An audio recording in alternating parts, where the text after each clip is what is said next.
And I looked, and behold, a pale horse, and his name that sat upon him was Death, and hell followed with him, and power was given unto them over the fourth part of the earth, to kill with sword, and with hunger, and with the beasts of the earth.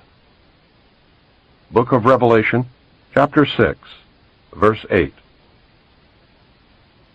There have been many related sequential coincidences all throughout my life, incidents that by themselves would have led nowhere.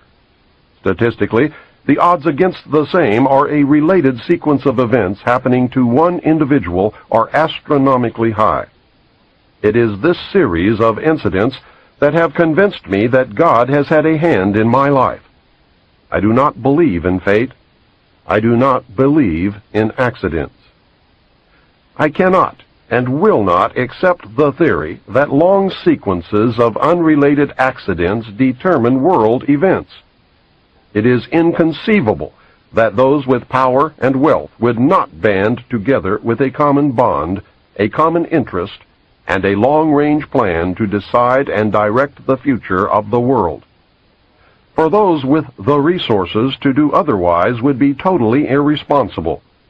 I know that I would be the first to organize a conspiracy to control the outcome of the future if I were such a person and a conspiracy did not yet exist. I would do it in an attempt to ensure the survival of the principles in which I believe, the survival of my family, my survival, and the survival of the human race, if for no other reason. I believe, therefore, that a grand game of chess is being played on a level that we can barely imagine, and we are the pawns. Pawns are valuable only under certain circumstances, and are frequently sacrificed to gain an advantage. Anyone who has studied military strategy is familiar with the concept of sacrifice. Those who have seriously studied history have probably discovered the real reason we go to war on a regularly scheduled basis. My research has shown, at this point, that the future laid out for us may be just about impossible to change. I do not agree with the means by which the powerful few have chosen for us to reach the end. I do not agree that the end is where we should end at all. But unless we can wake the people from their sleep, nothing short of civil war will stop the planned outcome. I base that statement not on defeatism, but on the apathy of the majority of the American people. 25 years ago, I would have believed otherwise, but 25 years ago, I was also sound asleep. We have been taught lies. Reality is not at all what we perceive it to be. We cannot survive any longer by hanging on to the falsehoods of the past. Reality must be discerned at all costs if we are to be a part of the future. Truth must prevail in all instances, no matter who it hurts or helps, if we are to continue to live upon this earth. At this point, what we want may no longer matter. It is what we must do to ensure our survival that counts. The old way is in the certain process of destruction, and a new world order is beating down the door. I fear for the little ones, the innocents, who are already paying for our mistakes. There exists a great army of occupationally orphaned children. They are attending government-controlled daycare centers.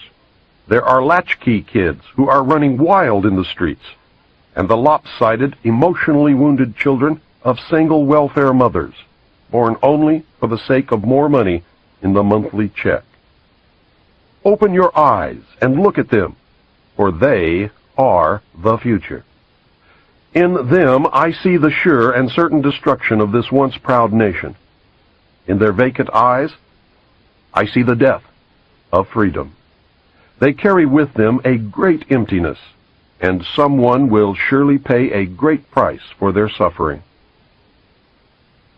If we do not act in concert with each other and ensure that the future becomes what we need it to be, then we will surely deserve whatever fate awaits us.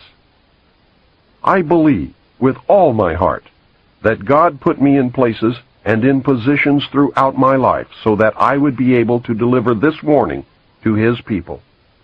I pray that I have been worthy and that I have done my job. From the time a person leaves its mother's womb, its every effort is directed toward building, maintaining, and withdrawing into artificial wombs various sorts of substitute protective devices or shells. The objective of these artificial wombs is to provide a stable environment for both stable and unstable activity, to provide a shelter for the evolutionary processes of growth and maturity, in effect, survival, to provide security for freedom, and to provide defensive protection for offensive activity. This is equally true of both the general public and the elite. However, there is a definite difference in the way each of these classes go about the solution of problems. The primary reason why the individual citizens of a country create a political structure is a subconscious wish or desire to perpetuate their own dependency relationship of childhood. Simply put, they want a human God to eliminate all risk from their life, pat them on the head, kiss their bruises, put a chicken on every dinner table, clothe their bodies, tuck them into bed at night, and tell them that everything will be all right when they wake up in the morning. This public demand is incredible, so the human God, the politician, meets incredibility with incredibility by promising the world and delivering nothing. So who is the bigger liar, the public or the Godfather? This public behavior is surrender born of fear, laziness, and expediency. It is the basis of the welfare state as a strategic weapon, useful against a disgusting public. Most people want to be able to subdue and or kill other human beings which disturb their daily lives, but they do not want to have to cope with the moral and religious issues which such an overt act on their part might raise. Therefore, they assign the dirty work to others, including their own children, so as to keep the blood off their own hands. They rave about the humane treatment of animals, and then sit down to a delicious hamburger from a whitewashed slaughterhouse down the street and out of sight. But even more hypocritical, they pay taxes to finance a professional association of hitmen, collectively called politicians, and then complain about corruption in government. Again, most people want to be free to do things, but they are afraid to fail.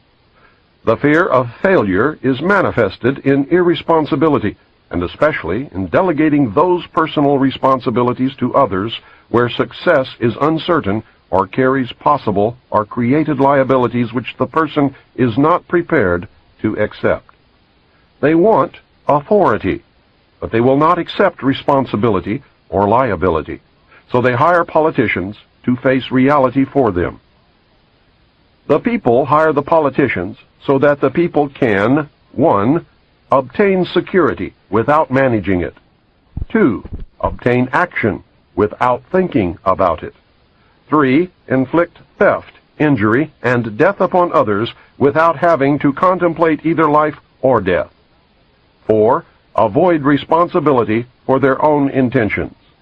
5. Obtain the benefits of reality and science without exerting themselves in the discipline of facing or learning either of these things. They give the politicians the power to create and manage a war machine to, 1. Provide for the survival of the nation womb. 2. Prevent encroachment of anything upon the nation womb. 3. Destroy the enemy who threatens the nation womb. 4.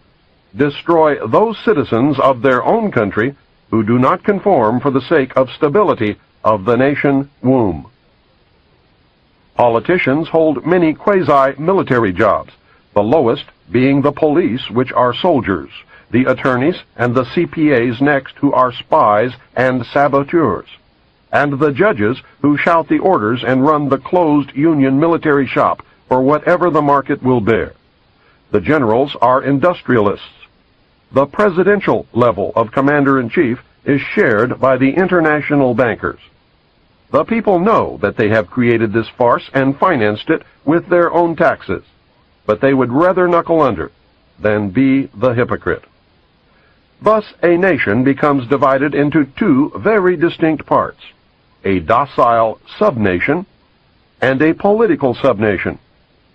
The political subnation remains attached to the docile subnation, tolerates it, and leaches its substance until it grows strong enough to detach itself and then devour its parent. Human beings are machines, levers which may be grasped and turned, and there is little real difference between automating a society and automating a shoe factory. Factor 1. As in every social system approach, stability is achieved only by understanding and accounting for human nature. A failure to do so can be, and usually is, disastrous. As in other human social schemes, one form or another of intimidation or incentive is essential to the success of the draft. Physical principles of action and reaction must be applied to both internal and external subsystems.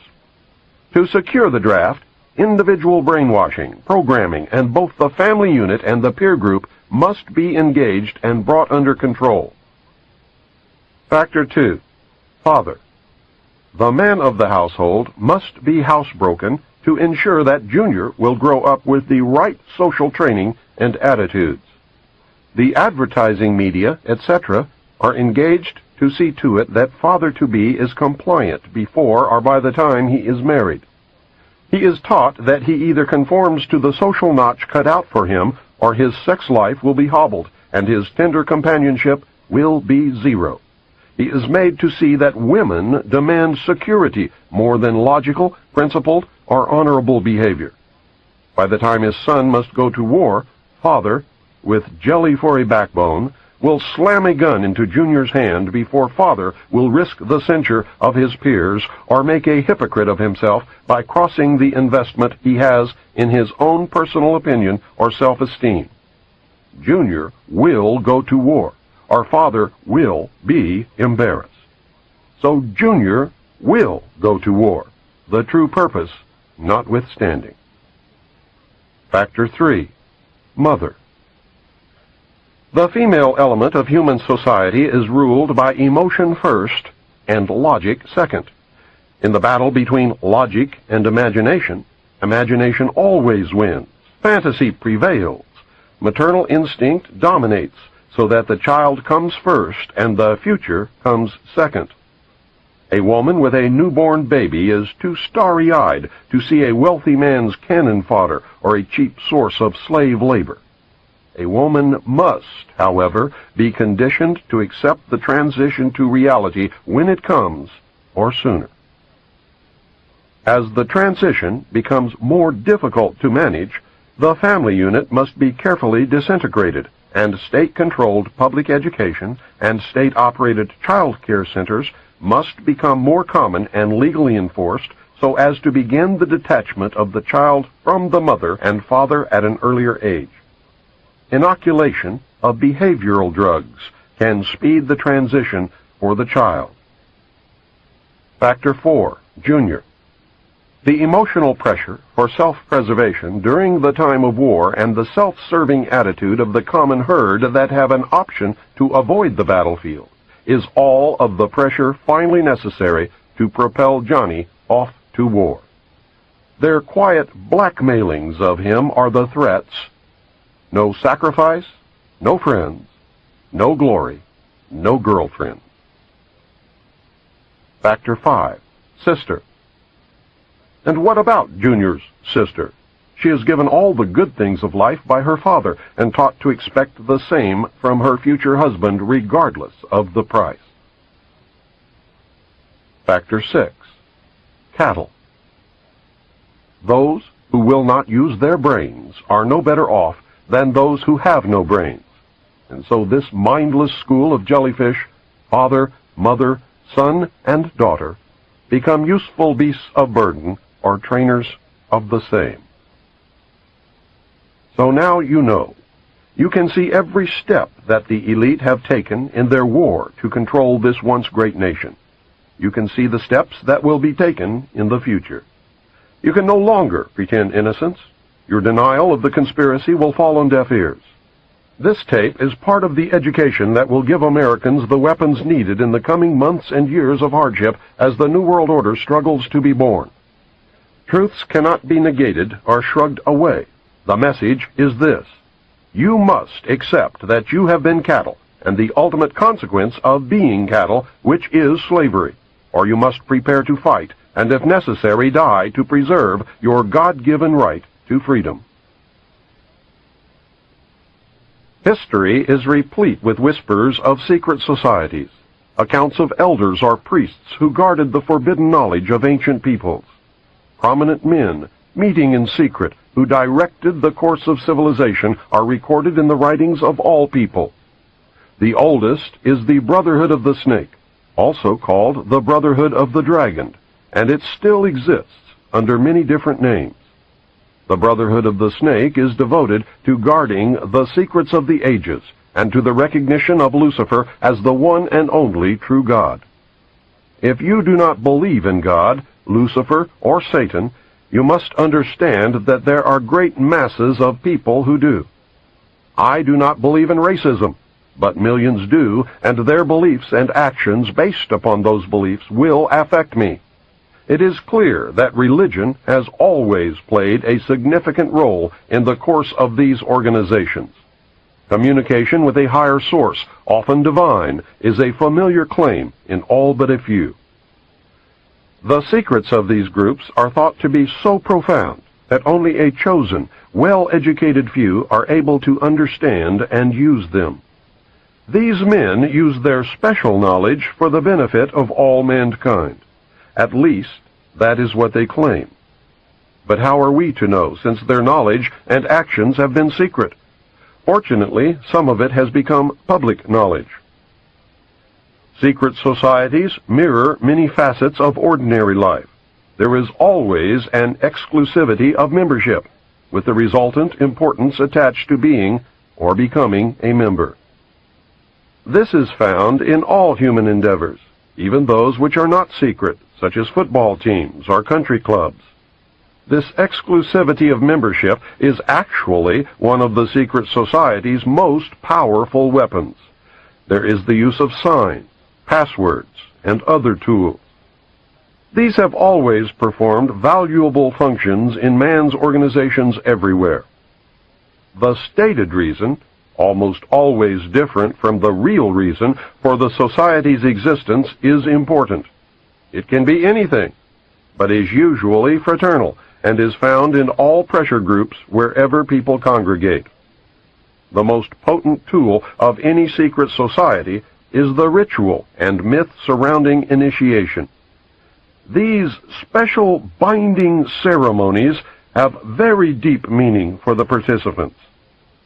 Initiation performs several functions which make up the heart and soul of any true secret society. Like boot camp, the initiation into the armed forces, important aspects of human thought that are universally compelling are merged to train and maintain the efforts of a group of people to operate in a certain direction. Initiation bonds the members together in mysticism. Neophytes gain knowledge of a secret, giving them special status. The ancient meaning of neophyte is planted anew or reborn. A higher initiation is, in reality, a promotion inspiring loyalty and the desire to move up to the next rung. The goals of the society are reinforced, causing the initiated to act toward those goals in everyday life. That brings about a change in the political and social action of the member. The change is always in the best interest of the goals of the leaders of the secret society. The leaders are called adepts. This can best be illustrated by the soldier trained to follow orders without thinking. The result is often the wounding or death of the soldier for the realization of the commander's goal, which may or may not be good for the overall community. Initiation is a means of rewarding ambitious men who can be trusted. You will notice that the higher the degree of initiation, the fewer the members who possess the degree. This is not because the other members are not ambitious, but because a process of very careful selection is being conducted. A point is reached where no effort is good enough without a pull up by the higher members. Most members never proceed beyond this point and never learn the real, secret purpose of the group.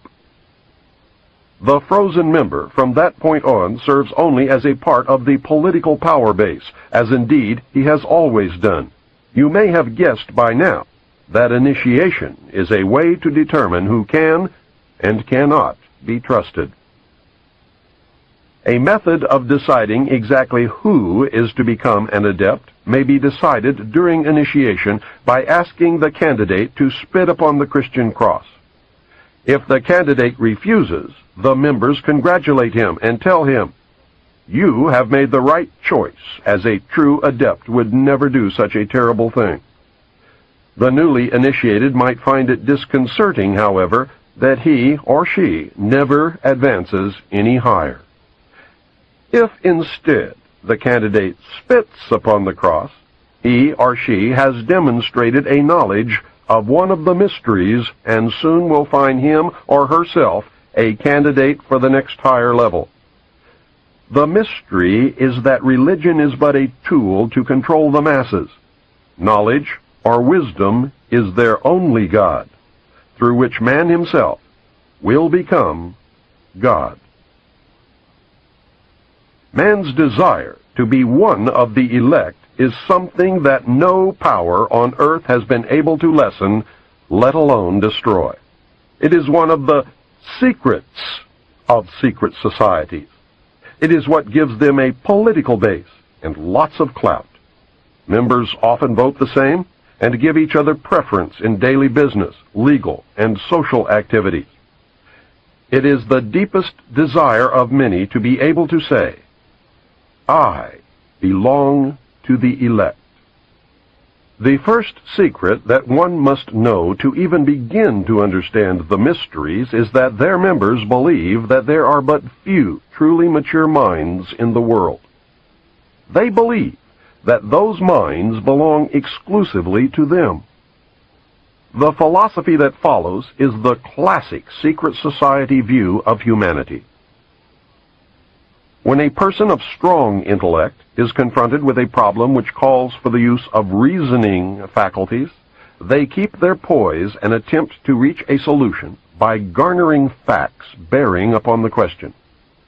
On the other hand, those who are immature when confronted by the same problem are overwhelmed.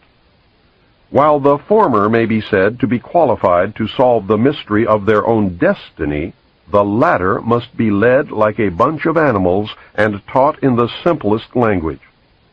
Like sheep, they are totally dependent upon the shepherd. The able intellect is taught the mysteries and the esoteric spiritual truths. The masses are taught the literal, exoteric interpretations. While the masses worship the five senses, the select few observe, recognizing in the gulf between them the symbolic concretions of great abstract truths. The elect are given knowledge of the mysteries and are illumined, and are thus known as the Illuminati, or the illuminated ones, the guardians of the secrets of the ages. Three early secret societies that can be directly connected to a modern descendant are the cults of Roshaniya, Mithras, and their counterpart, the Builders. They have many things in common with the Freemasons of today, as well as with many other branches of the Illuminati. For instance, common to the Brotherhood are the symbolic rebirth into a new life without going through the portal of death during initiation, reference to the lion, and the grip of the lion's paw in the Master Mason's degree. The 3 degrees, which is the same as the ancient Masonic rites before the many other degrees were added, the ladder of 7 rungs, men only, and the all-seeing eye. Of special interest is the powerful society in Afghanistan in ancient times called the Roshaniya, Illuminated Ones. There are actually references to this mystical cult going back through history to the House of Wisdom at Cairo.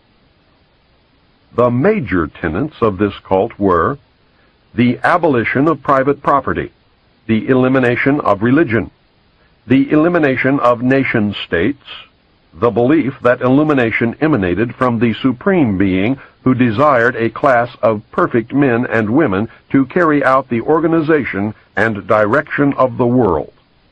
Belief in a plan to reshape the social system of the world by first taking control of individual countries one by one, and the belief that after reaching the fourth degree, one could communicate directly with the unknown supervisors who had imparted knowledge to initiates throughout the ages. Wise men will again recognize the Brotherhood. Can you hear the echo of the Nazi Party, the Communist Party, the extreme right and the extreme left? The important fact to remember is that the leaders of both the right and the left are a small hard core of men who have been and still are Illuminists or members of the Brotherhood. They may have been or may be members of the Christian or Jewish religions, but that is only to further their own ends. They are, and always have been, Luciferian and internationalist. They give allegiance to no particular nation, although they have used, on occasion, nationalism to further their causes. Their only concern is to gain greater economic and political power. The ultimate objective of the leaders of both groups is identical. They are determined to win for themselves undisputed control of the wealth, natural resources, and manpower of the entire planet. They intend to turn the world into their conception of a Luciferian totalitarian socialist state. In the process, they will eliminate all Christians, Jews, and atheists. You have just learned one, but only one, of the great mysteries.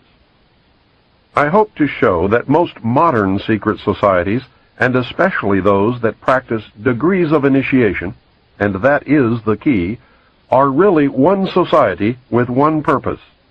You may call them whatever you wish: the Order of the Quest, the Jason Society, the Roshaniya, the Kabbalah, the Knights Templar, the Knights of Malta, the Knights of Columbus, the Jesuits, the Masons, the ancient and mystical order of Rosicruci, the Illuminati, the Nazi Party, the Communist Party, the executive members of the Council on Foreign Relations, the Group, the Brotherhood of the Dragon, the Rosicrucians, the Royal Institute of International Affairs, the Trilateral Commission, the Bilderberg Group, the Open Friendly Secret Society of the Vatican, the Russell Trust, the Skull and Bones, the Scroll and Key, the Order. They are all the same, and all work toward the same ultimate goal: a new world order. Many of them, however, disagree on exactly who will rule this new world order, and that is what causes them to sometimes pull in opposite directions while nevertheless proceeding toward the same goal. The Trilateral Commission is an elite group of some 300 very prominent business, political, and intellectual decision-makers of Western Europe, North America, and Japan. This enterprise is a private agency that works to build up political and economic cooperation among the three regions. Its grand design, which it no longer hides, is a new world order. A key to the danger presented by the Trilateral Commission is its seminal piece, written for them by Harvard professor Samuel P. Huntington in the mid-70s. In the paper, Professor Huntington recommended that democracy and economic development be discarded as outdated ideas. He wrote the following as co-author of the book Crises in Democracy. We have come to recognize that there are potential desirable limits to economic growth. There are also potentially desirable limits to the indefinite extension of political democracy. A government which lacks authority will have little ability short of cataclysmic crises to impose on its people the sacrifices which may be necessary. Look at the Council on Foreign Relations. Many members, in fact the majority, never serve on the executive committees. They never go through any initiation of any kind. They are, in fact, the power base and are used to gain a consensus of opinion. The majority are not really members, but are made to feel as if they are. In reality, they are being used and are unwilling or unable to understand. The Executive Committee is an inner core of intimate associates, members of a secret society called the Order of the Quest, also known as the Jason Society, devoted to a common purpose. The members are an outer circle on whom the inner core acts by personal persuasion, patronage, and social pressure. That is how they bought Henry Kissinger.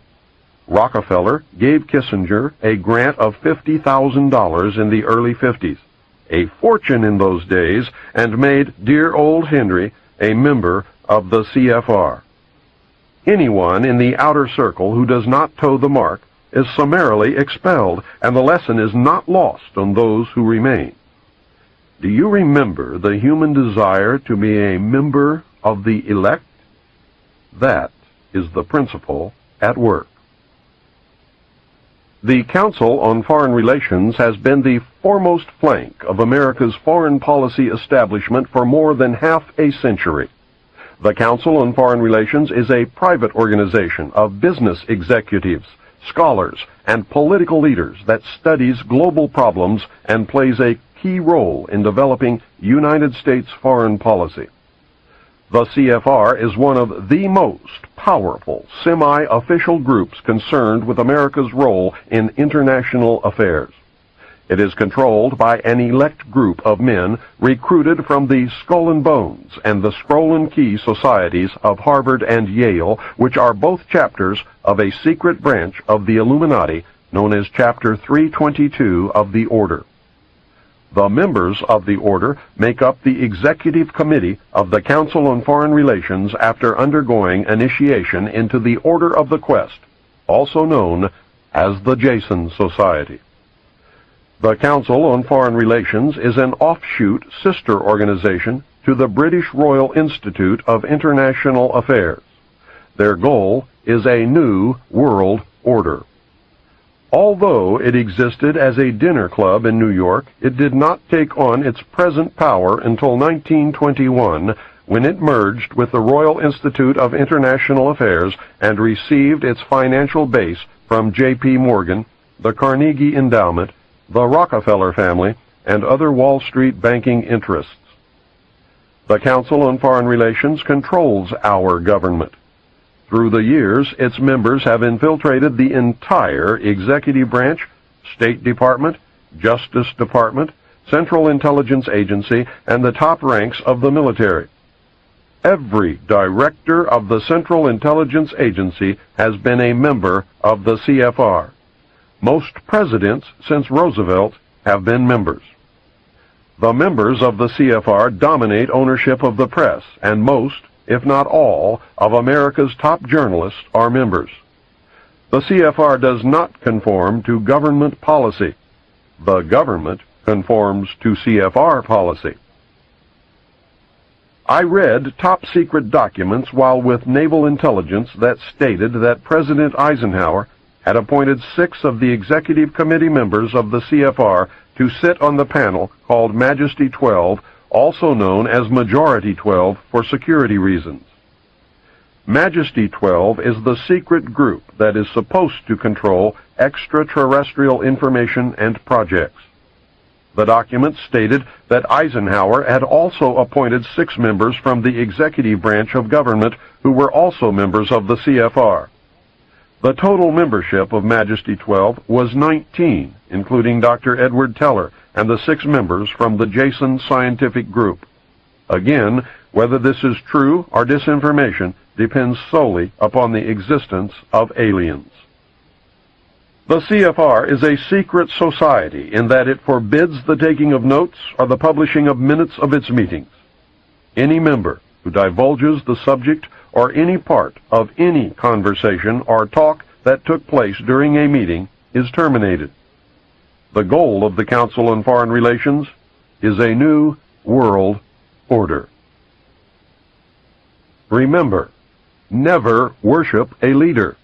If you worship a leader, you then no longer have the ability to recognize when you have been deceived. The most powerful secret organization in the world is the Bilderberg Group, organized in 1952 and named after the hotel where its first meeting took place in 1954. The man who organized the Bilderberg Group, Prince Bernhard of the Netherlands, has the power to veto the Vatican's choice of any pope it selects. Prince Bernhard has this veto power because his family, the Habsburgs, are descended from the Roman emperors. Prince Bernhard is the leader of the black families. He claims descent from the house of David and thus can truly say that he is related to Jesus. Prince Bernhard, with the help of the CIA, brought the hidden ruling body of the Illuminati into public knowledge as the Bilderberg Group. This is the official alliance that makes up the world governing body. The core of the organization is 3 committees made up of 13 members each. Thus, the heart of the Bilderberg Group consists of 39 total members of the Illuminati. The 3 committees are made up exclusively of members of all the different secret groups that make up the Illuminati, the Freemasons, the Vatican, and the black nobility. This committee works year-round in offices in Switzerland. It determines who is invited to the annual meeting and what policies and plans will be discussed. Every proposal or plan that has ever been discussed at an annual meeting of the Bilderberg Group has come to pass usually within 1 or 2 years following the meeting. The Bilderberg Group is directing the quiet war that is being waged against us. How can they do it? These are the men who really rule the world. Manly P. Hall, 33rd degree Mason, probably the most renowned expert on these subjects, wrote in his book, The Secret Destiny of America. For more than 3,000 years, secret societies have labored to create the background of knowledge necessary to the establishment of an enlightened democracy among the nations of the world. All have continued, and they still exist, as the Order of the Quest. Men bound by a secret oath to labor in the cause of world democracy decided that in the American colonies they would plan the roots of a new way of life. The Order of the Quest was set up in America before the middle of the 17th century. Franklin spoke for the Order of the Quest, and most of the men who worked with him in the early days of the American Republic were also members. Not only were many of the founders of the United States government Masons, but they received aid from a secret and august body existing in Europe, which helped them to establish this country for a particular purpose known only to the initiated few. The members of the Bilderberg Group are the most powerful financiers, industrialists, statesmen, and intellectuals who get together each year for a private conference on world affairs. The meetings provide an informal, off-the-record opportunity for international leaders to mingle and are notorious for the cloak of secrecy they are held under. The headquarters office is in The Hague in the Netherlands. The goal of the Bilderberg Group is a one-world, totalitarian socialist government and economic system. Take heed, as time is running short. You must understand that secrecy is wrong. The very fact that a meeting is secret tells me that something is going on that I would not approve. Do not ever believe that grown men meet on a regular basis just to put on fancy robes, hold candles, and glad-hand each other.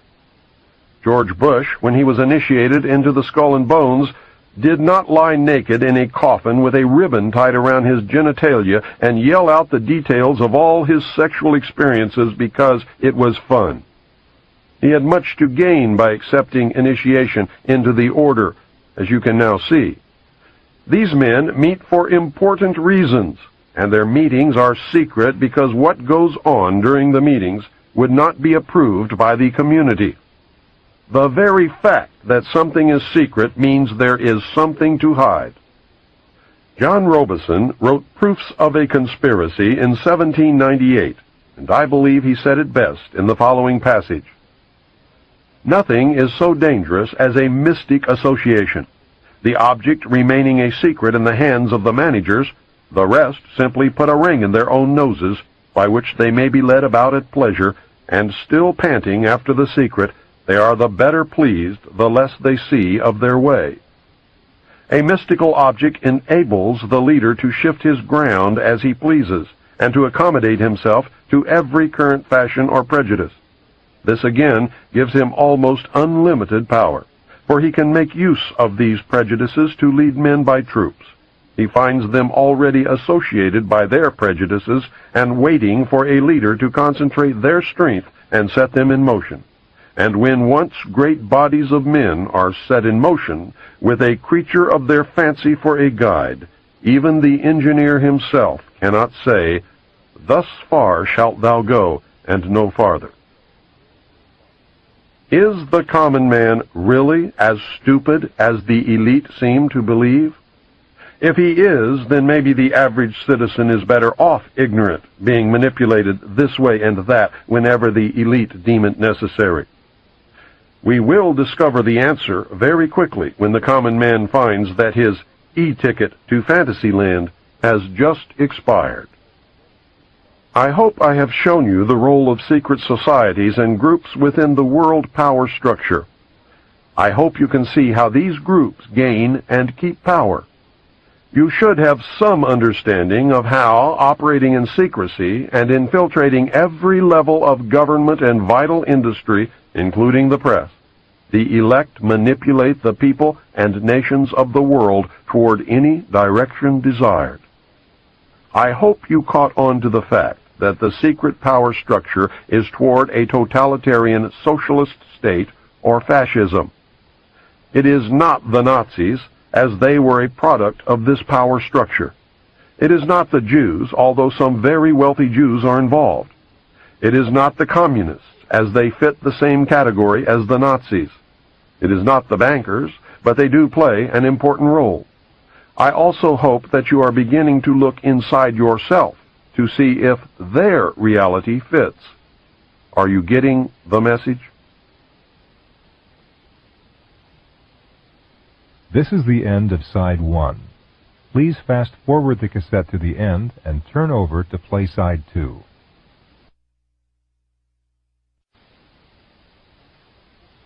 When our forefathers wrote the Constitution of these United States, they provided safeguards against despotism by providing a balance of power. The Constitution was set up to provide clear divisions of legislative, judicial, and executive powers. It was believed that this system would ensure that if one branch got out of hand, the other two would act to keep the one in check.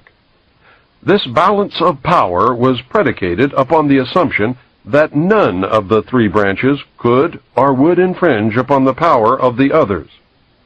The Constitution is clear on the functions of each of the branches. The legislative will make the laws. The judicial will interpret the law. The executive will decide policy and enforce the law. This, of course, is the simplest of explanations, but this is not a textbook on government. My intent is to acquaint you with simple basics of the balance of power so that you can then understand how it has been subverted. The legislature, made up of Congress in the form of the House and Senate, is required to publish the laws that are made, and this is done in the Congressional Record and the Federal Register. Pending or past legislation can be obtained by citizens through their congressmen or from the government printing office. Citizens cannot be held responsible for the law if it is not made available to them. It is paradoxical that the government body most representative of the American citizen is the one that has been the most easily subverted. Through political action committees, payoffs, pork barrel politics, professional politicians, congressmen who are members of secret societies, and through greed and fear, our representatives and senators quit representing us long ago. Congress has tremendous powers, but fails in most cases to exercise even a token amount.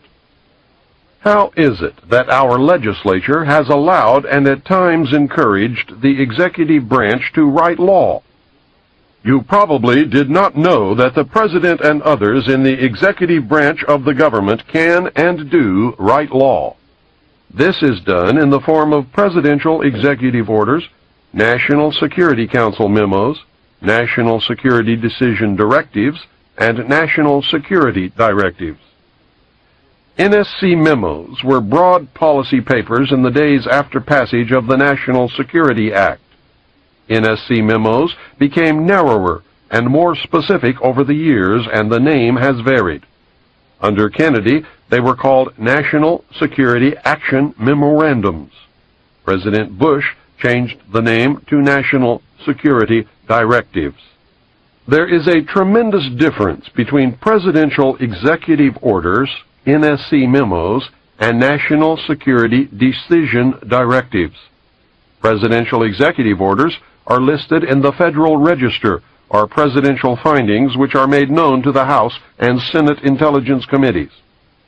The most important difference between the presidential executive orders and all of the others, no matter what they are called, is that the others do not have to be reported, reviewed, made available to anyone, or even acknowledged that they exist. There is no oversight whatsoever that could maintain a check on the legality of these national security directives. The President and others within the executive branch have used these super-secret directives to skirt the balance of power and write law without anyone's knowledge. Justification of the President's power to write law through executive orders stems from the failure of the government to rescind the declaration of martial law during the Civil War. In effect, the United States has been under martial law ever since Lincoln's administration. These NSDs are powerful, hidden, and dangerous tools. They were prolific during the Reagan administration. Over 300 were written, with no more than 50 ever leaking out to undergo public scrutiny. Yet, most Americans have never heard of these subversive weapons. They are being used to destroy our Constitution. I believe that everyone should know about this corruption of government. Congress has turned a blind eye to these abuses of executive power. At 3:30 a.m. Saturday, August 4th, 1990, the Senate made it even easier for the executive branch to subvert the Constitution and may have made George Bush the first American king. At that time, on that day, a minority of United States senators, maybe 10 at the most, passed Senate Intelligence Authorization Act for fiscal year 1991. The bill was fraudulently introduced as a reform to prevent future incidents of the abuses brought to light during the Iran-Contra scandal. Instead of preventing future abuses, however, it virtually authorizes essentially every abuse. The bill was carefully brought to a vote by Senator Sam Nunn in the dead of night when the opposition was gone. It effectively transfers most authority over the United States government directly into the hands of the President and thus directly into the hands of the secret government. The President was given the power to initiate war, appropriate public funds, define foreign policy goals, and decide what is important to our national security. In Oversight of Intelligence Activities, Title VII, Senate Bill 2834 authorizes the following. Gives the President power to initiate covert actions. This has never before been given to the President. Prevents Congress from stopping the President's initiation of covert actions. Allows the President to use any federal departments, agencies, or entities to operate or finance a covert operation. Empowers the President to use any other nation or private contractor or person to fund or operate a covert action. Redefines covert actions as operations necessary to support foreign policy objectives of the United States, a definition that is so vague and broad as to be essentially unlimited. For the first time officially claims the right of the United States to secretly interfere in the internal, political, economic, or military affairs of other countries in direct and flagrant violation of international law. Requires that the President prepare and deliver a written finding to the intelligence committees of the Congress, but allows the President to omit extremely sensitive matters and authorizes the President to claim executive privilege if Congress asks too many questions. There are no penalties in the bill for violating any of its provisions, including the provision requiring a finding. Why should there be? This bill has literally handed the power of all the branches of government to the President on a silver platter. The bill effectively prevents any oversight by anyone and allows the executive branch to skirt the law and to escape accountability. This will be done using national security directives. Either National Security Decision Directive 138 or a subsequent NSD directive on terrorism authorized the training of 3 Lebanese units for preemptive strikes. When problems arose, Director of Central Intelligence William Casey took that operation off the books and enlisted Saudi Arabian help in an attempt to assassinate the head of Hezbollah. A resulting car bombing killed about 80 in Beirut. Sheikh Fadlallah, the target, was unhurt. The United States military, along with civilian law enforcement teams, conducted joint anti-terrorist training across America. To allay public fears, the participants wore civilian clothing.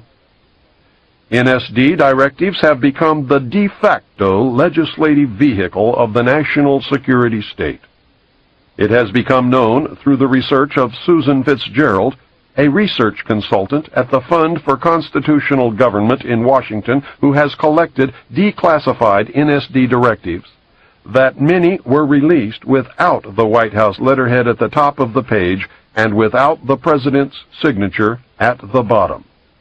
This, she speculates, is to conceal the fact that the signatures on some of them would reveal that they had been made by autopen, not by Ronald Reagan's own hand.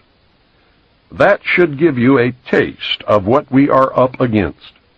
Please understand that virtually all but a very few NSD directives still remain classified, and unless the public forces disclosure, their effect will probably never be known. Somewhere within the volumes of secret NSD directives, there is a plan to suspend the Constitution of the United States of America. The existence of this plan surfaced during the Iran-Contra hearings. Congressman Jack Brooks, Democrat from Texas, attempted to bring it into the open. When he asked Colonel Oliver North directly if North had ever helped draft a plan to suspend the Constitution, Brooks was silenced by the committee chairman, Senator Daniel K. Inouye, Democrat from Hawaii. Senator Inouye stated that the subject dealt with national security, and any questions regarding the matter could be brought up during a closed-door session.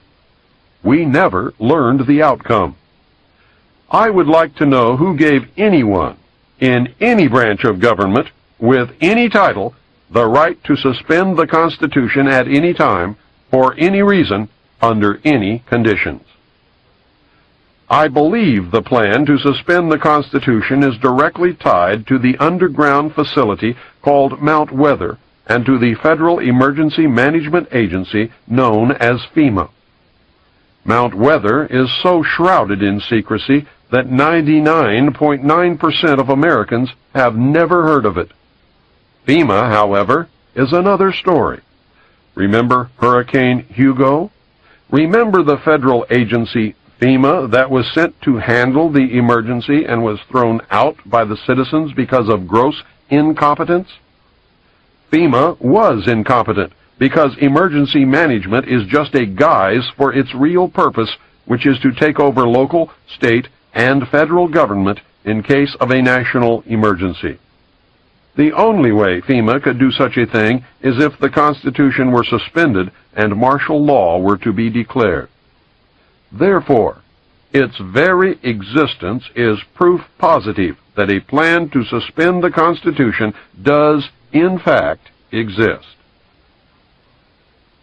Just outside of a sleepy little town called Bluemont, Virginia, about 46 miles west of Washington, D.C., is an area of wilderness covering what has been called the toughest granite rock in the eastern United States. The area is surrounded by signs marked Restricted Area, and this installation has been declared a restricted area. Unauthorized entry is prohibited. Other signs state, all persons and vehicles entering hereon are liable to search.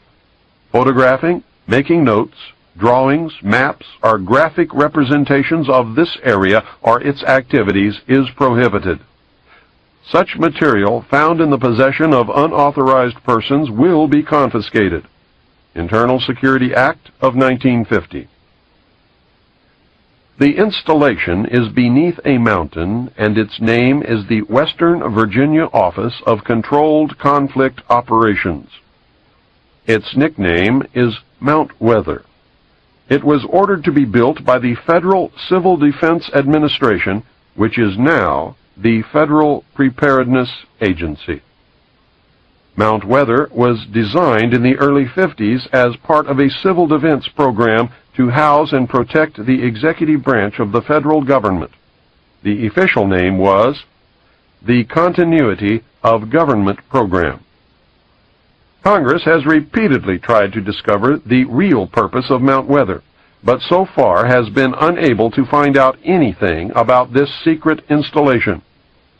Retired Air Force General Leslie W. Bray, director of the Federal Preparedness Agency, told the Senate Subcommittee on Constitutional Rights in September 1975, I am not at liberty to describe precisely what is the role and the mission and the capability that we have at Mount Weather or at any other precise location.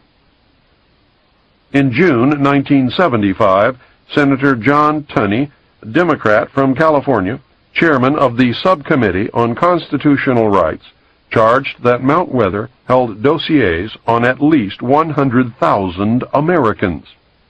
He later alleged that the Mount Weather computers, described as the best in the world, can obtain millions of pieces of additional information on the personal lives of American citizens simply by tapping the data stored at any of the other 96 federal relocation centers.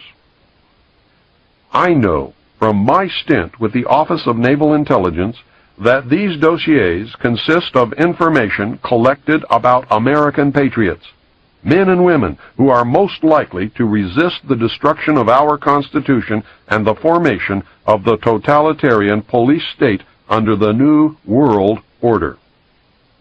The Patriot Data Bank is constantly updated so that when the appointed hour arrives, all patriots can be rounded up with little, if any, effort. The plan calls for this to be accomplished in the dead of night on a national holiday. The most likely holiday is Thanksgiving, when everyone, no matter the religion, race, or creed, will be at home. The targets will be ripe for the picking after a heavy meal, maybe some alcoholic beverages, and during a deep sleep.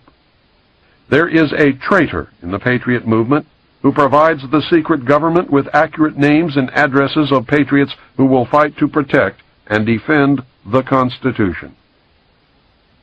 My recommendation is that no patriot should ever be at home or in the home of any family member on any holiday ever again until the traitors have been hung and the Constitution restored as the supreme law of the land. Some sources state that Mount Weather is virtually an underground city, complete with dormitories, private apartments, streets, sidewalks, cafeterias, hospitals, water purification systems, power plant, office buildings, a lake fed by fresh water from underground springs, a mass transit system, and many other astounding things. Several disturbing facts emerge when one researches Mount Weather. One is the conclusion that a complete parallel government exists at the site. 9 federal departments exist there: agriculture, commerce, health, education, and welfare, housing and urban development, interior, labor, state, transportation, and the Treasury. Apparently, at least 5 federal agencies are also in residence: Federal Communications Commission, Selective Service, Federal Power Commission, the Civil Service Commission, and the Veterans Administration. 2 privately owned corporations have offices at Mount Weather: the Federal Reserve and the United States Post Office. There is also an office of the Presidency. What makes all this upsetting is that there is a president and a complete set of cabinet officers in residence at Mount Weather. Who are they, and who appointed them? Where is such a thing provided for in the Constitution of the United States of America? Mount Weather is the operational center, the hub of over 96 other underground federal relocation centers scattered across the United States. The majority of these appear to be concentrated in Pennsylvania, Virginia, West Virginia, Maryland, and North Carolina. Each of these facilities contains computer databanks holding information, not on enemy agents, Soviet diplomats, or suspected terrorists, but on American citizens, patriots. A list of other files kept at the facilities was furnished to the Subcommittee on Constitutional Rights in 1975. The list included military installations, government facilities, communications, transportation, energy and power, agriculture, manufacturing, wholesale and retail services, manpower, financial, medical and educational institutions, sanitary facilities, population, housing, shelter, and stockpiles. The committee concluded that these databases operate with few, if any, safeguards or guidelines. Senator James Borzek, Democrat from South Dakota, a member of the subcommittee, said, "I feel the entire operation has eluded the supervision of either Congress or the courts." Chairman Tunney said, "Mount Weather is out of control." Nothing was done by Congress to rectify the situation, however, and Mount Weather remains out of control. Former high-level officials from Mount Weather agree that the base at Mount Weather is much more than any standby government facility or storage center for the preservation of records. They describe it as an actual government in waiting. We do not merely store essential information. The facility attempts to duplicate the vital functions of the executive branch of the administration. As stated previously, according to my research, this includes a president and all cabinet members actually in residence. Protocol even demands that subordinates address them as Mr. President or Mr. Secretary. Most of these mysterious appointees have held their positions through several administrations. "We just act on the orders of the President in national emergencies," said one former Mount Weather official. The Federal Preparedness Administration, known as FPA, in its 1974 annual report stated that studies conducted at Mount Weather involve the control and management of domestic political unrest where there are material shortages such as food riots, or in strike situations where the FPA determines that there are industrial disruptions and other domestic resource crises. The report states that the bureaucracy at Mount Weather invokes what it calls civil crises management. Officials who were at Mount Weather and who have furnished us with data say that during the 1960s, the complex was actually prepared to assume certain governmental powers at the time of the 1961 Cuban Missile Crisis and the assassination of President Kennedy in 1963. The source said that the installation used the tools of its civil crises management program on a standby basis during the 1967 and 1968 urban riots and during a number of national anti-war demonstrations against the administration by the American people. Daniel J. Cronin, who was the assistant director for the FPA, outlined a massive surveillance and manipulation program that is directed against the American population on a continuing basis. The FPA has organized an impressive armament of resources and equipment. Mr. Cronin described in an interview his agency's attitude toward its wide-ranging surveillance program. "We try to monitor situations," he said, "and get to them before they become emergencies. No expenses spared in the monitoring program." He cited reconnaissance satellites, local and state police intelligence reports, and law enforcement agencies of the federal government as examples of the resources available to the FPA for information gathering. The only document that I was able to find that attempts to outline some of the statutory authority of Mount Weather is Executive Order 11490. It was drafted by General George A. Lincoln, former director for the Office of Emergency Preparedness, which preceded the FPA, and was signed into law by President Nixon in October of 1969. Executive Order 11490 superseded Executive Order 11051, signed on October 2, 1962, by President Kennedy. Kennedy's order used the language, "Whereas national preparedness must be achieved, as may be required to deal with increases in international tension with limited war or with general war, including attack upon the United States." Nixon's order began, "Whereas our national security is dependent upon our ability to assure continuity of government at every level in any national emergency-type situation that might conceivably confront the nation." Nixon has deleted any reference to war, imminent attack, and general war from the order and replaced them with the phrase, "during any emergency that might conceivably occur." Nixon's order, which is the one in effect today, allows the government, in the form of FEMA, to suspend the Constitution for literally any reason they decide to call a national emergency. I cannot find a plan or executive order anywhere which outlines any procedure or allowance for the restoration of the Constitution after a national emergency has ended. This leads to the obvious conclusion that no restoration of the Constitution is contemplated or desired by those in power.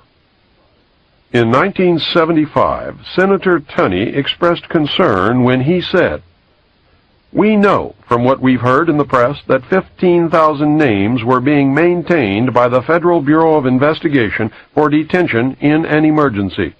We also know that the Internal Revenue Service had its files on individual taxpayers. We know that the CIA had their Operation Chaos, and that the National Security Agency has the records of conversations that have been intercepted electronically.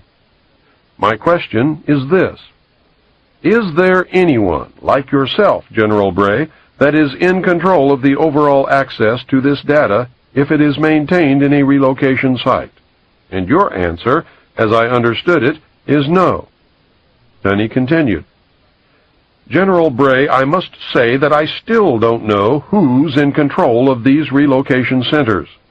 You say you don't have that knowledge, and still we don't know from the 3 witnesses that we had here today that they had information as to who has control of those centers. I am not at liberty, Bray answered, to describe precisely what is the role and the mission and the capability that we have at Mount Weather or at any other precise location. I firmly believe that our continuity of government program has not provided continuity at all, but has been the instrument for discontinuing open and democratic government, and that the very program designed to protect Americans has actually been turned against us. There's a guy by the name of Buster Horton. He's a member of FEMA, and he's a member of the interdepartmental unit which is empowered in the event of a national security emergency to become the unelected national government, a sort of FEMA secret government, so to speak. A pretext for invoking those emergency measures can be found almost daily in the newspapers. It can be anything from the suspension of debt payments by the high bureaus of American countries to mass runs on United States commercial banks. And that's an issue, by the way, that was being handled personally by the National Security Council and Brent Scowcroft. To food shortages, to the drug war.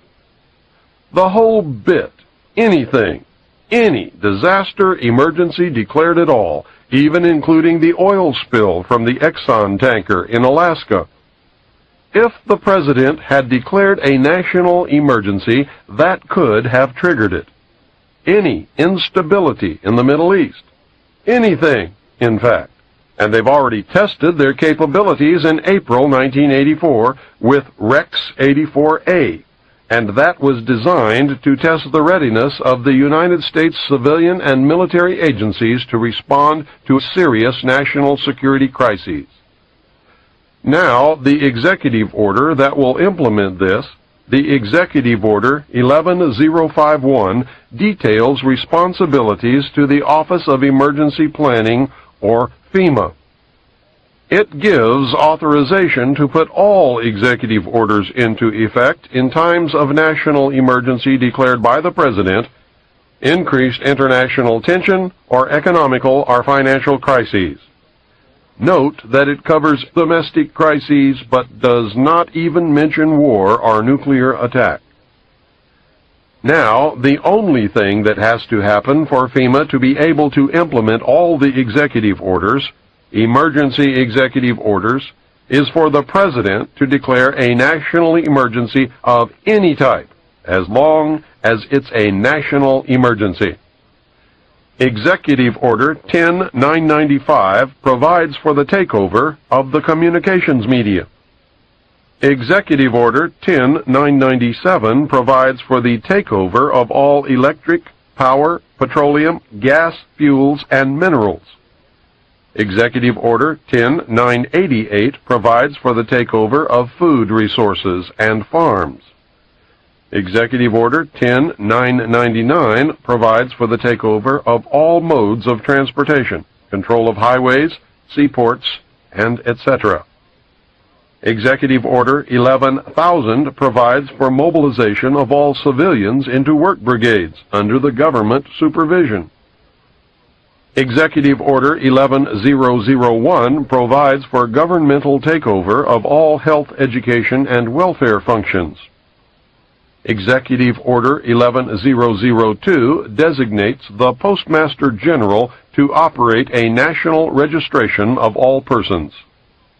Executive Order 11003 provides for the government to take over airports and aircraft. Executive Order 11004 provides for the Housing and Finance Authority to relocate communities, designate areas to be abandoned, and establish new locations for populations. Executive Order 11005 provides for the government to take over railroads, inland waterways, and public storage facilities. Now, all of these were combined under Nixon into one huge executive order which allows all of this to take place if the President declares a national emergency, and it can be implemented by the head of FEMA, not by the President. The President has already given him that power under these executive orders. All of these were combined into Executive Order 11490, and that was signed by President Carter on July 20th, 1979, and is, in fact, law. Now, remember what North said during the Iran-Contra hearings. He said that they were prepared to suspend the Constitution of the United States, and he said if it hadn't been for their getting caught that this would have happened. And all that did was delay it. This is what is still going to happen. President Bush issued a new executive order delegating to the director of FEMA powers which were vested in the President by the Disaster Relief and Emergency Assistance Act of 1988. And although the order was described by the White House as simply a technical matter, in reality, the revision delegated to the FEMA director direct responsibility for a large number of items which were earlier only the President's prerogative. And that includes responsibility for general federal assistance, federal emergency assistance, hazard mitigation, individual and family grant programs, and the power to direct other federal agencies to assist in an emergency. And that's the key. All other federal agencies will come under FEMA. Of course, the President retains the power to actually declare an emergency, but as soon as he does that, the implementation of the measures utilized will be transferred directly to the Director of FEMA. Professor Samuel P. Huntington drafted for Jimmy Carter Presidential Memorandum 32, which led to the creation of FEMA in 1979. He wrote the seminal piece for the Trilateral Commission in the mid-1970s, recommending that democracy and economic development be discarded as outdated ideas. He wrote as co-author of the book Crises in Democracy. We have come to recognize that there are potential desirable limits to economic growth. There are also potentially desirable limits to the indefinite extension of political democracy. A government which lacks authority will have little ability short of cataclysmic crises to impose on its people the sacrifices which may be necessary. All of Huntington's ideas were rewritten into National Security Decision Directive 47, and that was enacted by President Reagan on July 22, 1982. It identified important areas to be upgraded, such as the nation's industrial base to maintain the national defense, but it nonetheless, and this is very important, laid the groundwork for the secret government's options to institute a police state, and its title is Emergency Mobilization Preparedness. It ordered preparedness measures that involved the waiving or modification of socio-economic regulations that delay emergency responses and that should receive priority attention. It also specified that preparedness measures that are or may be impeded by legal constraints be identified in the priority task that lays the groundwork for the suspension of the Constitution. This has nothing to do with the right wing, left wing, or any other damn thing. It has to do with the Illuminati taking over this country and joining in the New World Order. I give lectures all over the United States. At some point before, during, or after every lecture, some well-meaning but misguided soul tells me that I have it all wrong, and that it's the Jews, the Catholics, the communists, or the bankers that are the cause of all our ills. The target group is blamed for everything that has ever gone wrong. Power over everyone and everything is always attributed to this group, whichever group it happens to be at that moment to that person. These poor people are on the right track in that there has been and certainly is a conspiracy to bring about a totalitarian world order. They are completely off track to think that any one ethnic, religious, or financial group alone could ever muster enough power to bring its plan to fruition. One group, you see, would always be opposed by all of the other special interest groups that exist and have always existed throughout history. That is, unless they were all really the same group, the Illuminati, or for some reason they became unified, the Bilderberg Group. The one-group scenario, except for the Illuminati, has been used effectively to divert your attention away from the truth. It has caused you to fight each other in a manipulation that always leads the real conspiracy closer to its ultimate goal, a new world order. Following World War II, something happened that was to have tremendous significance for the future of all mankind. The intellectuals took note of this happening and brought it to the attention of the world power elite. The elite were severely shaken by the predicted repercussions of this event.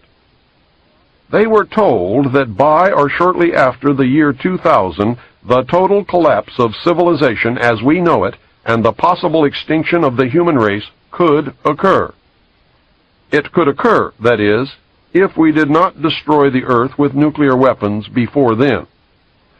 They were told that the only things that could stop these predicted events would be severe cutbacks of the human population, the cessation or retardation of technological and economic growth, the elimination of meat in the human diet, strict control of future human reproduction, a total commitment to preserving the environment, colonization of space, and a paradigm shift in the evolutionary consciousness of man.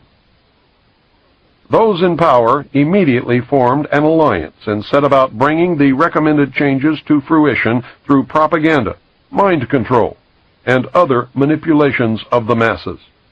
The Illuminati's prayers had been answered. What was this event that caused so much consternation and changed forever the future of the world? Millions of soldiers returned from war. The soldiers found lonely, eager women waiting for them. The greatest coupling in the history of the human race occurred. The result was everyone born between 1941 and 1955 and the children that they would eventually produce.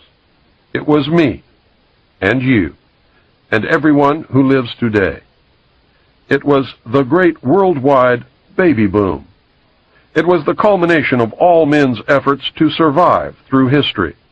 It was modern medicine, better diets, heat in winter, pure running water, and proper disposal of sewage. It was the point in history when the birth rate so exceeded the death rate that the world's population doubled between 1957 and 1990. It was the most wonderful time in the history of the world, but it was also the worst. It signaled the end of man's most precious achievement. An alliance of all of the powers on earth, open and hidden, decided that individual freedoms could no longer be tolerated in the interest of the preservation of the human race. They believed the common man could not be trusted. What had been the unfulfilled dream of many individual groups became reality by the concentration of power in the alliance known as the Bilderberg Group. What had been impossible before was now promised. The new world order that so many had envisioned was now a certainty. The first study was made during World War II to determine the impact of the returning soldiers upon the economy. The results mobilized the ruling elite. A second secret study was conducted in 1957 by scientists meeting in Huntsville, Alabama. It confirmed the results of the first. The conclusion was that civilization as we know it would collapse shortly after the year 2000 unless the population was seriously curtailed. Studies were done to determine a method to arrest the population explosion before the point of no return would be reached. It was determined that an immediate attack on the problem would involve 2 points of intervention. The first was to lower the birth rate, and the second was to increase the death rate. To lower the birth rate, several programs were put into motion. The first was the development of positive birth control methods using diaphragms and condoms, foam and birth control pills, and sterilization, abortion, and hysterectomy procedures. These were developed and implemented.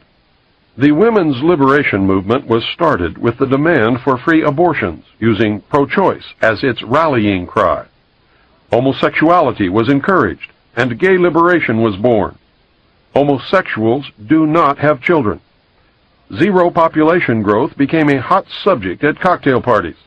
Individual freedom, the heat of the moment, religion, and the old blue laws sabotaged these efforts, and while zero population growth became a reality in some areas, population increased rapidly in others. This is the end of side 2. Please go on to the second tape to play side 3.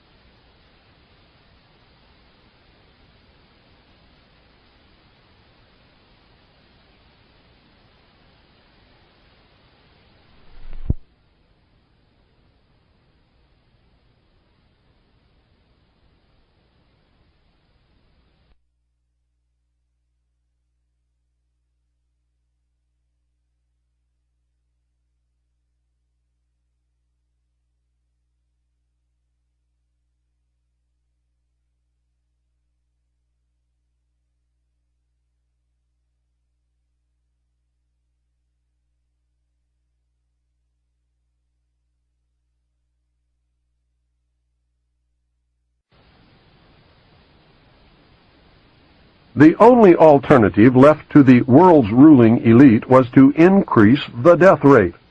This was a difficult thing to do, as no one wanted to pick people out of a crowd and line them up for execution.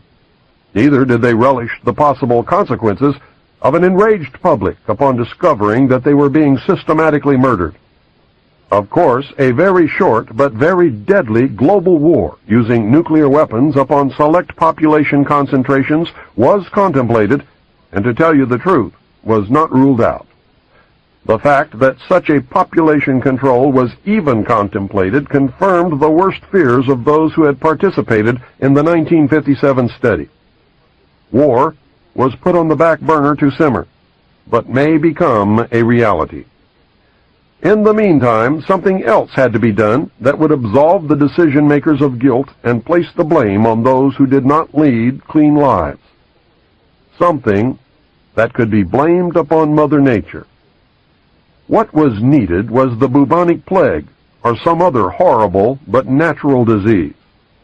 The answer came from Rome.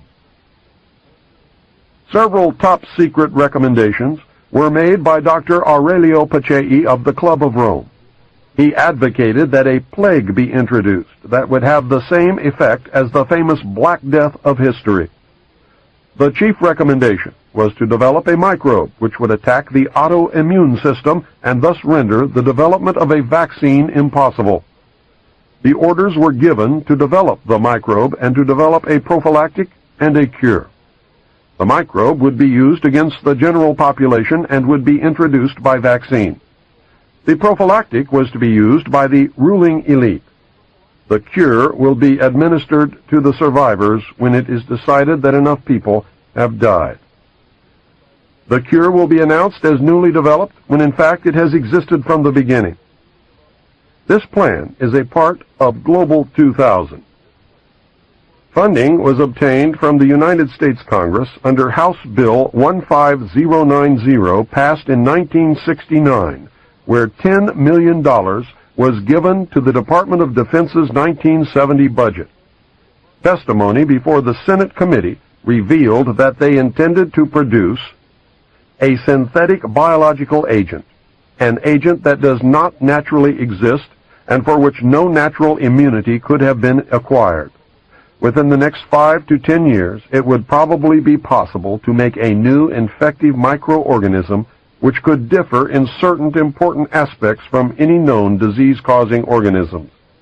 Most important of these is that it might be refractory to the immunological and therapeutic processes upon which we depend to maintain our relative freedom from infectious disease. Sir Julian Huxley said, "Overpopulation is, in my opinion, the most serious threat to the whole future of our species." The project, called MK Naomi, was carried out at Fort Detrick, Maryland. Since large populations were to be decimated, the ruling elite decided to target the undesirable elements of society. Specifically targeted were the black, Hispanic, and homosexual populations.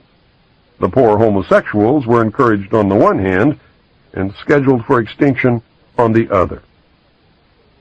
The African continent was infected via smallpox vaccine in 1977. The vaccine was administered by the World Health Organization. According to Dr. Robert Strecker, without a cure, the entire black population of Africa will be dead within 15 years. Some countries are well beyond epidemic status. The United States population was infected in 1978 with the hepatitis B vaccine. Dr. Wolf Zmunis, the ex-roommate of Pope John Paul II, was the mastermind behind the November 78 to October 79 and March 80 to October 81 experimental hepatitis B vaccine trials conducted by the Centers for Disease Control in New York, San Francisco, and 4 other American cities. He loosed the plague of AIDS upon the American people. The gay population was infected. The ads for participants specifically asked for promiscuous homosexual male volunteers. Whatever causes AIDS was in the vaccine. The vaccine was manufactured and bottled in Phoenix, Arizona. Many other population controls have been promulgated. The reduction of the world's population to workable levels has been virtually assured. It is only a matter of time.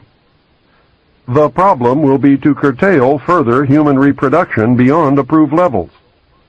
To handle that problem, the New World Order will adopt a communist Chinese model of population control. It is the only population control program that has ever worked. The old and infirm have been periodically murdered, and couples are forbidden to have more than one child. Penalties are so severe that families in China with 2 children are extremely rare. 3-children families are non-existent.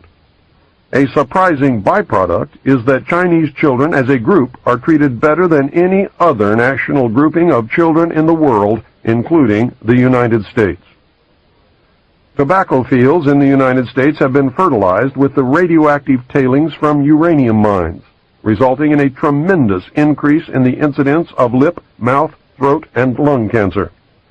If you do not believe it, just look at the incidence of lung cancer per capita before 1950 and compare it to the lung cancer per capita at the present time. Are those who smoke committing suicide? Or are they being murdered?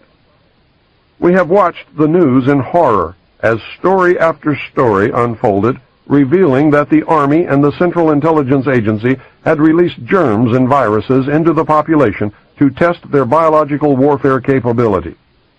In light of what you have now learned, you should know that it was really to reduce population.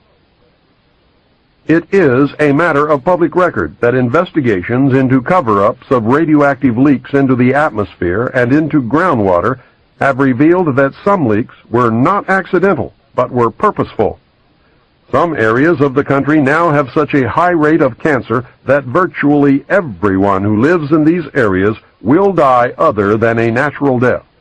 The true extent of radioactive gases, waste, and toxic material, especially cesium-137, strontium-90, uranium mine and mill tailings, thorium-230, radium-226, and radon-222, that has leaked or has been purposefully planted in the atmosphere, soil, and groundwater is far beyond anything you or I can imagine. Every investigation has revealed that the true figures regarding radioactive leakage are much larger than official figures, and the real numbers may never be known. Cover-up has become standard operating procedure at all levels and in all departments of government. Do we dream reality, or is reality a dream?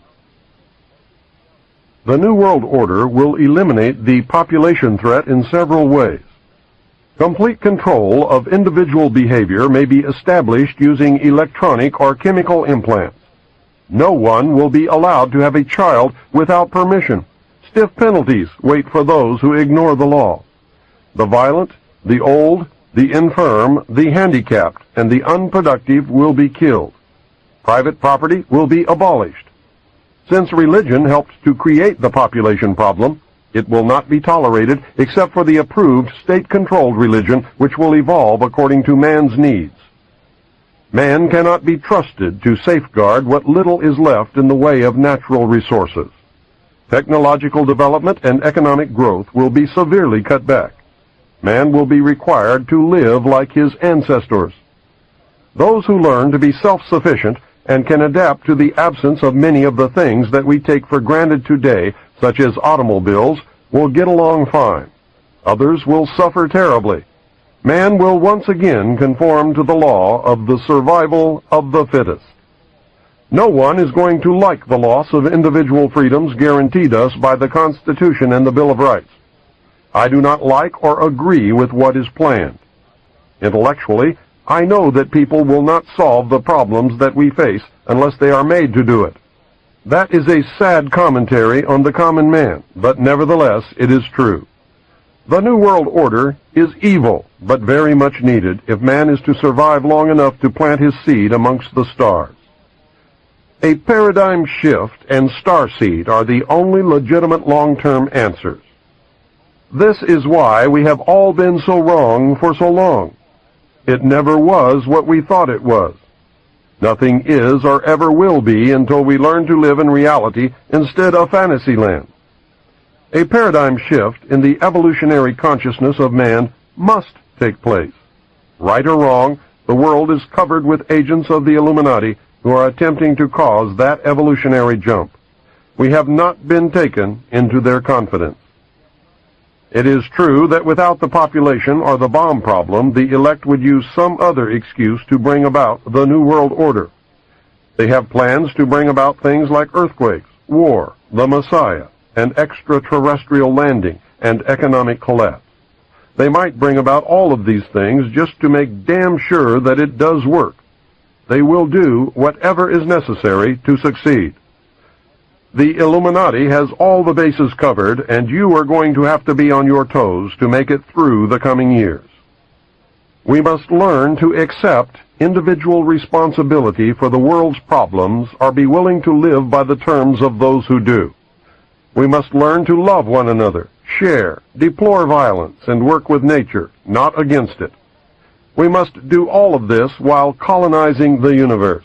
We must be prepared in the process to peacefully meet and deal with an extraterrestrial intelligence. I believe they exist. Can you imagine what will happen if Los Angeles is hit with a 9.0 quake? New York City is destroyed by a terrorist-planted atomic bomb? World War III breaks out in the Middle East? The banks and the stock markets collapse? Extraterrestrials land on the White House lawn? Food disappears from the markets? Some people disappear? The Messiah presents himself to the world, and all in a very short period of time? Can you imagine? The world power structure can, and will, if necessary, make some or all of those things happen to bring about the New World Order. Patriots must not be at home on any national holiday during the day or night ever again until the danger is past. Disregard this warning, and you will find yourself in a concentration camp. In the camp, you will be treated for a mental illness called nationalism, common to patriots. This illness is not in the interest of the New World Order. Those who cannot be cured will be exterminated. When asked what was in store for the world in the coming years, Henry Kissinger said this: "Everything is going to be different. Many will suffer. A new world order will emerge. It will be a much better world for those who survive. In the long run, life will be better. The world we have wanted will be reality." Most of this knowledge comes directly from, or is a result of my own research into the top-secret magic, spelled M-A-J-I-C, material which I saw and read between the years 1970 and 1973 as a member of the intelligence briefing team of the Commander-in-Chief of the Pacific Fleet.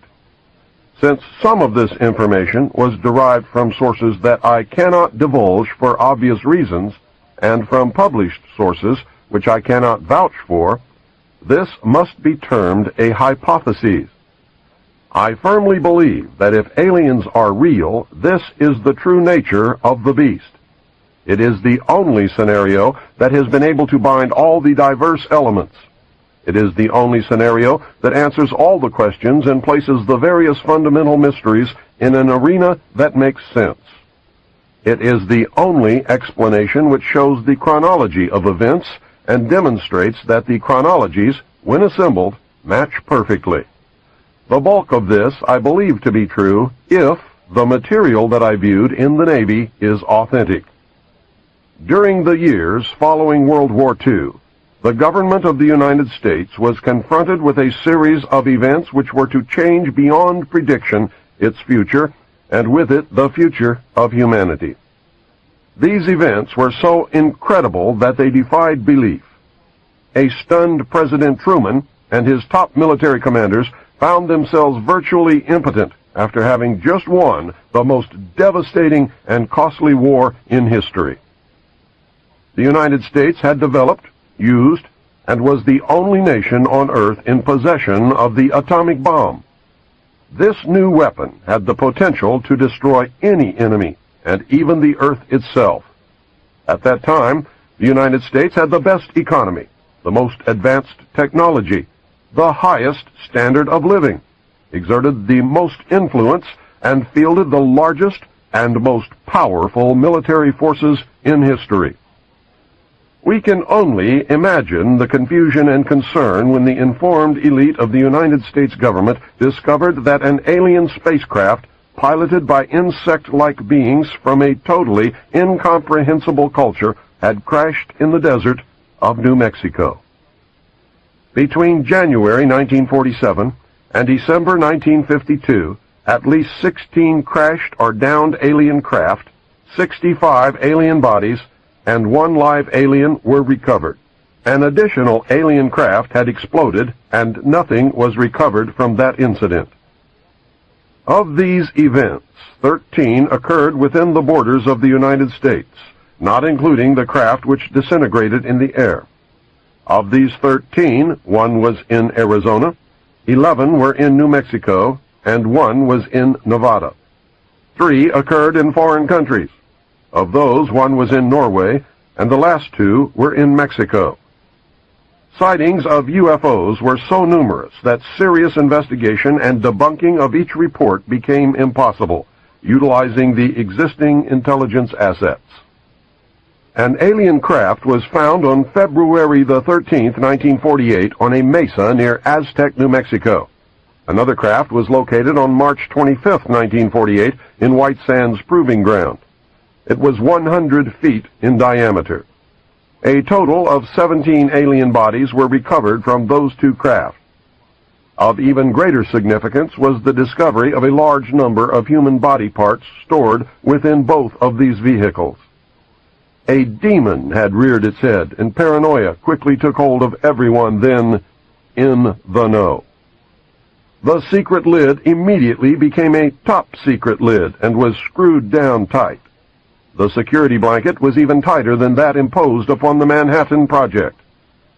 In the coming years, these events were to become the most closely guarded secrets in the history of the world.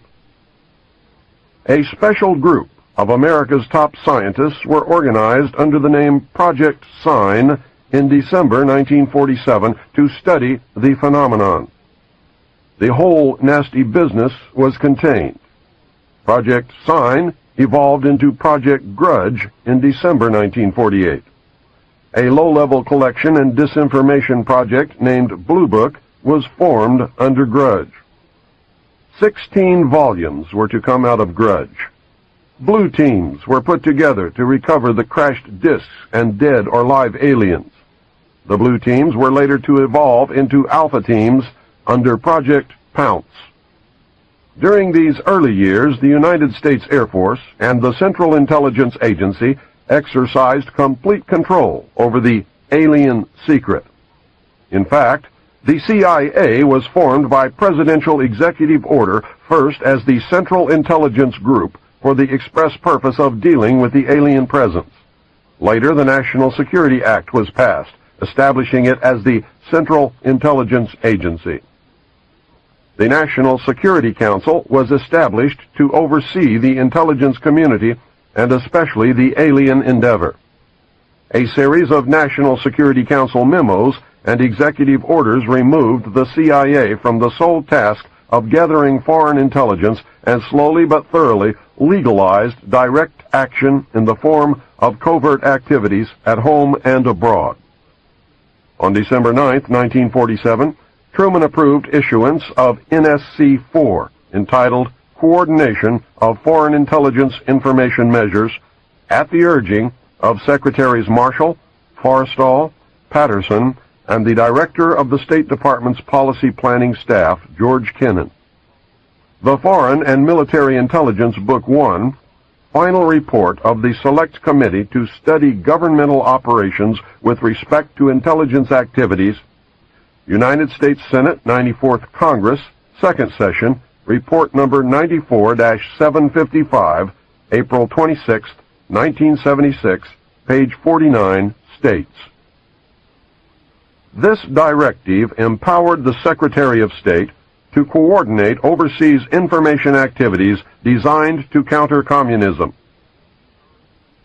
A top-secret annex to NSC-4, NSC-4 Alpha, instructed the Director of Central Intelligence to undertake covert psychological activities in pursuit of the aims set forth in NSC-4.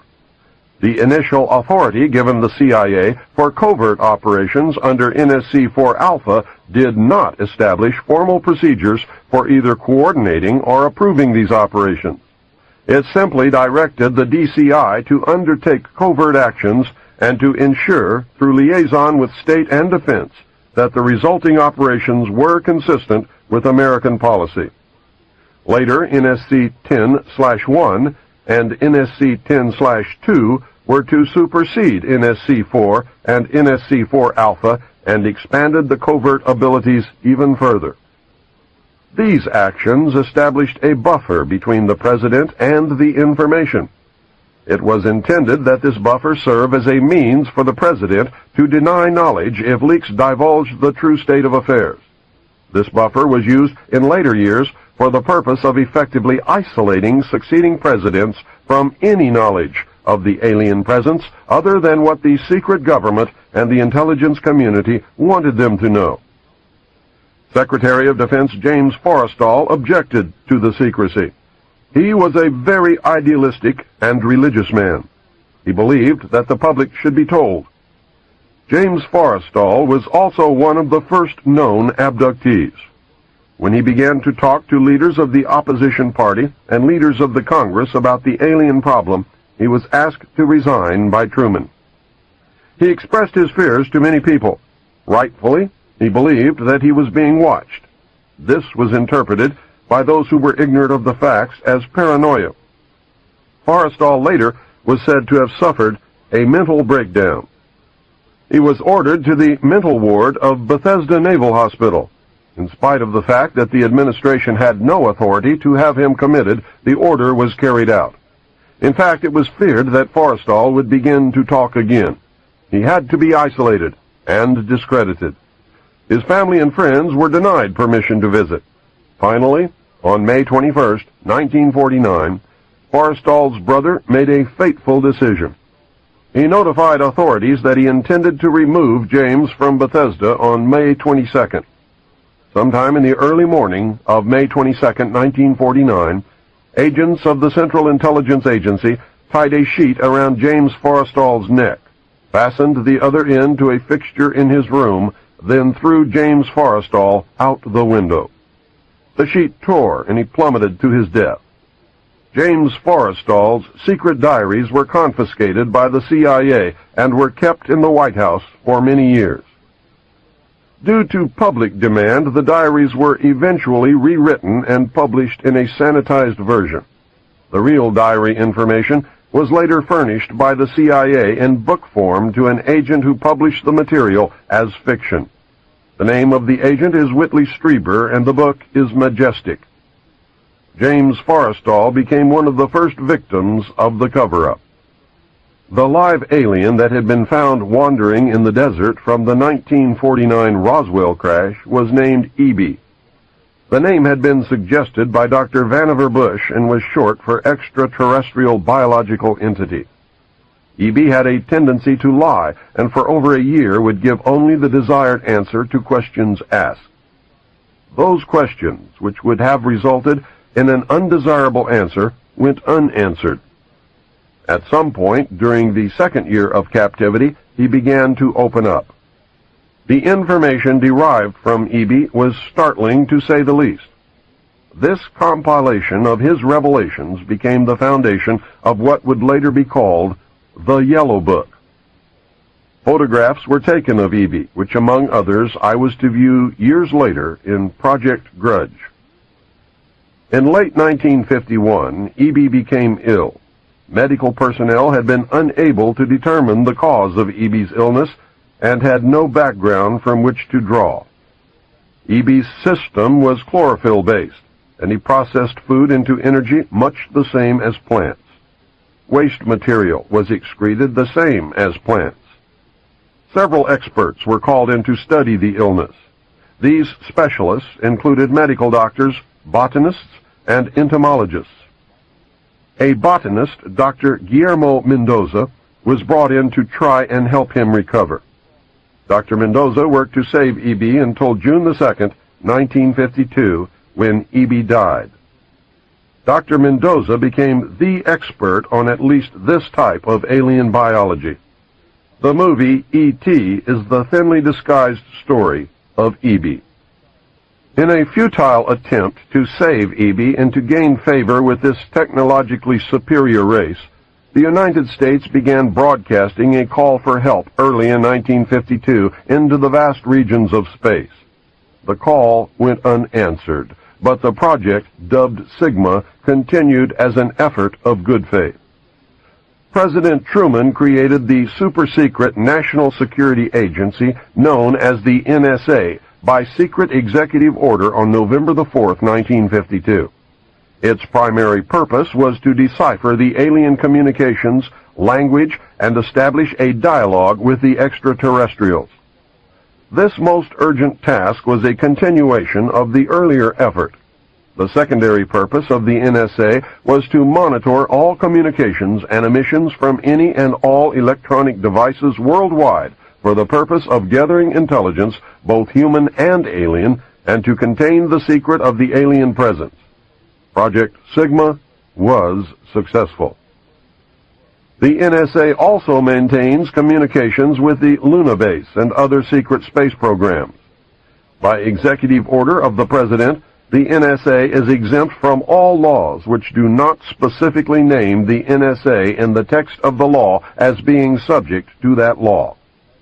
That means that if the agency is not spelled out in the text of any and every law passed by the Congress, It is not subject to that or those laws. The NSA now performs many other duties, and in fact is the premier agency within the intelligence network. Today, the NSA receives approximately 75% of the monies allotted to the intelligence community. The old saying, "Where the money goes, therein the power resides," is true. The Director of Central Intelligence today is a figurehead maintained as a public ruse. The primary task of the NSA is still alien communications, but now includes other extraterrestrial projects as well. President Truman had been keeping our allies, including the Soviet Union, informed of the developing alien problem. This had been done in case the aliens turned out to be a threat to the human race. Plans were formulated to defend the Earth in case of invasion. Great difficulty was encountered in maintaining international secrecy.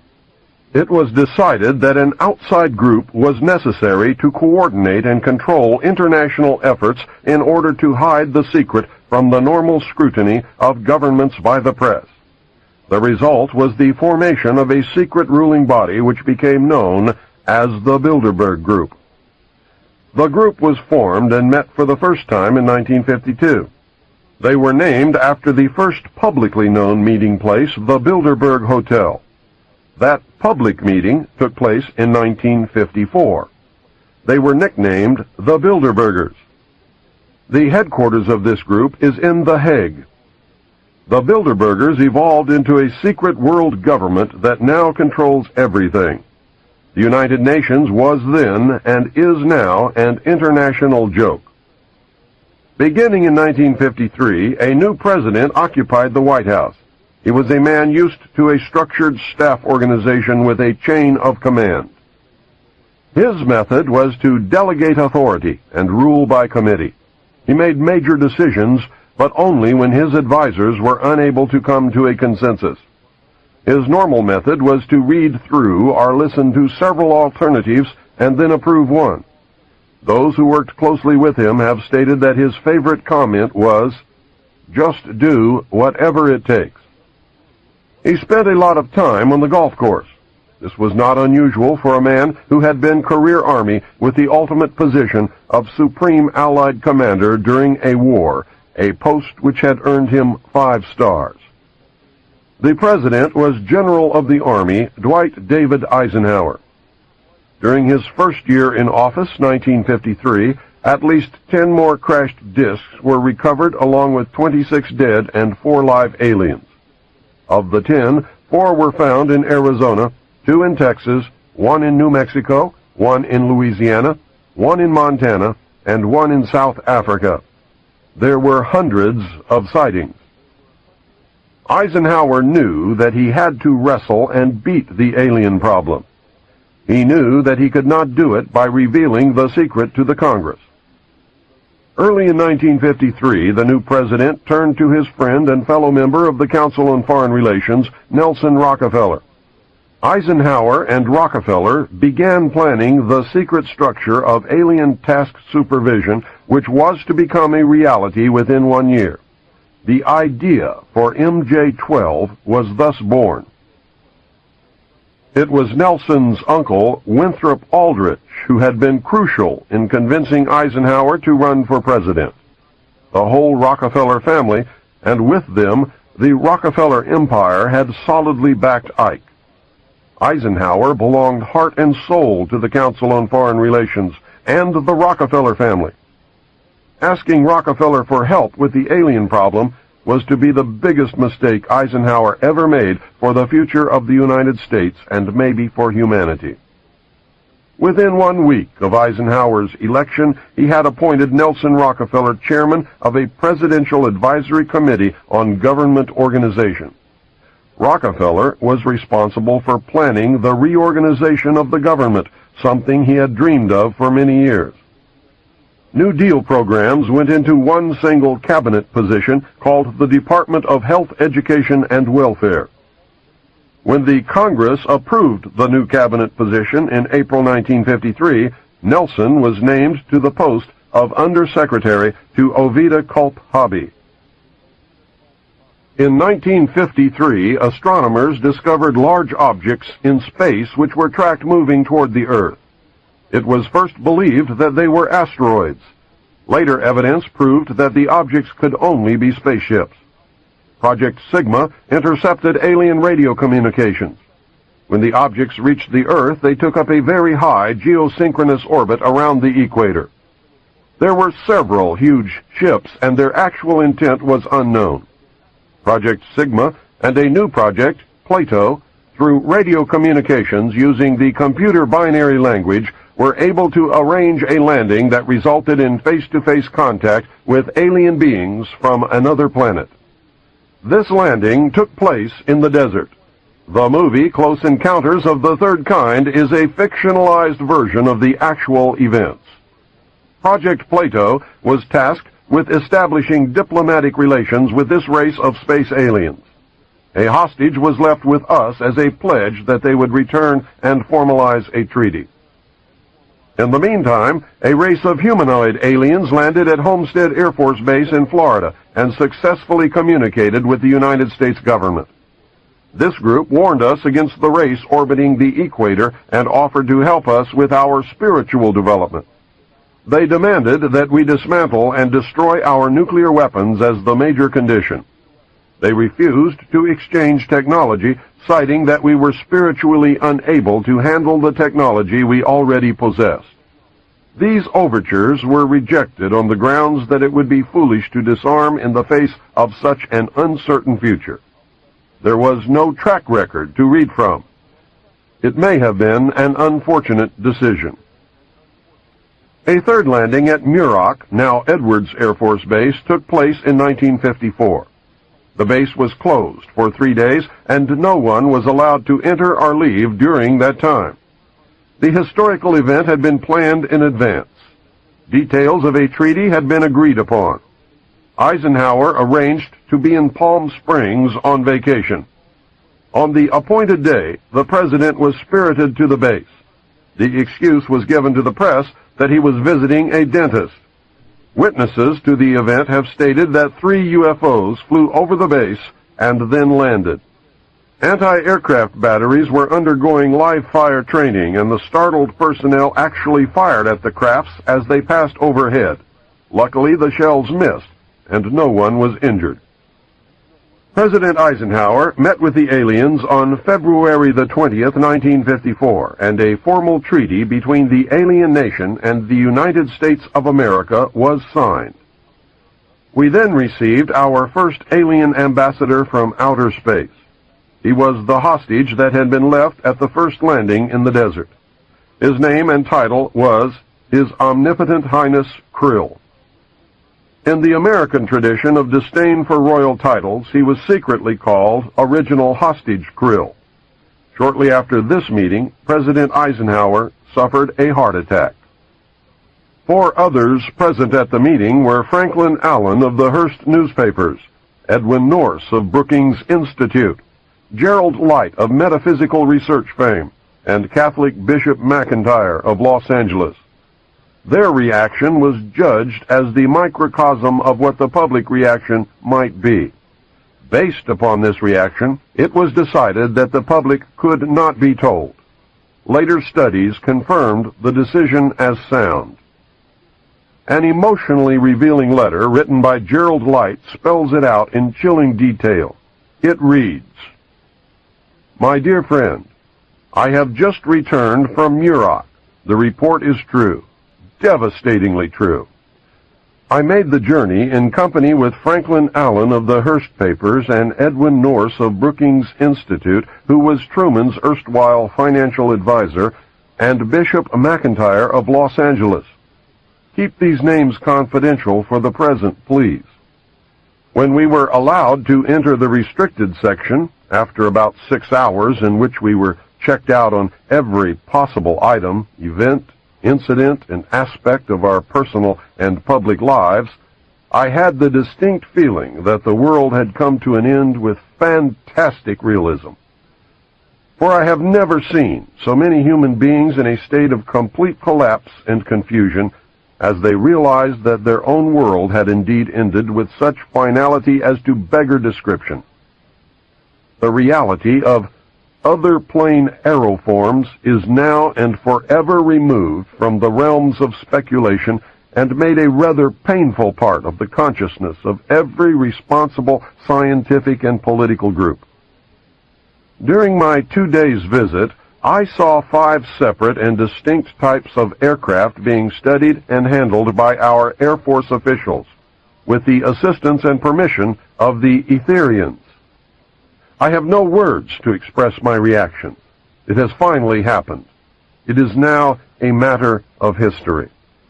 President Eisenhower, as you may already know, was spirited over to Muroc one night during his visit to Palm Springs recently, and it is my conviction that he will ignore the terrific conflict between the various authorities and go directly to the people via radio and television, if the impasse continues much longer. From what I could gather, an official statement to the country is being prepared for delivery about the middle of May. We know that no such announcement was ever made. The Silence Control Group won the day. We also know that 2 more ships, for which we can find no witnesses, either landed sometime after the 3 or were already at the base before the 3 landed. Gerald Light specifically states that 5 ships were present and were undergoing study by the Air Force. His metaphysical experience is evident in that he calls the entities Etherians. Gerald Light capitalized Etherians, calling attention to the fact that these beings might have been viewed as gods by Mr. Light. The alien emblem was known as the trilateral insignia and was displayed on the craft and worn on the alien uniforms. Both of these landings and the second meeting were filmed. These films exist today. The treaty stated that the aliens would not interfere in our affairs and we would not interfere in theirs. We would keep their presence on Earth a secret. They would furnish us with advanced technology and would help us in our technological development. They would not make any treaty with any other Earth nation. They could abduct humans on a limited and periodic basis for the purpose of medical examination and monitoring of our development, with the stipulation that the humans would not be harmed, would be returned to their point of abduction, would have no memory of the event, and that the alien nation would furnish Majesty 12 with a list of all human contacts and abductees on a regularly scheduled basis. It was agreed that each nation would receive the ambassador of the other for as long as the treaty remained in force. It was further agreed that the alien nation and the United States would exchange 16 personnel with the purpose of learning of each other. The alien guests would remain on Earth. The human guests would travel to the alien point of origin for a specified period of time, then return, at which point a reverse exchange would be made. A reenactment of this event was dramatized in the movie Close Encounters of the Third Kind. A tip-off to who works for whom can be determined by the fact that Dr. J. Allen Hynek served as the technical advisor for the film.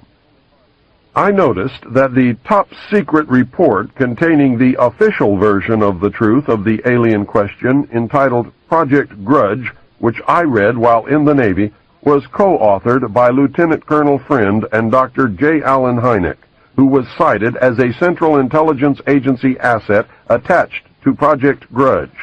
Dr. Hynek, the one who debunked many legitimate UFO incidents when he functioned as the scientific member of the very public Project Blue Book.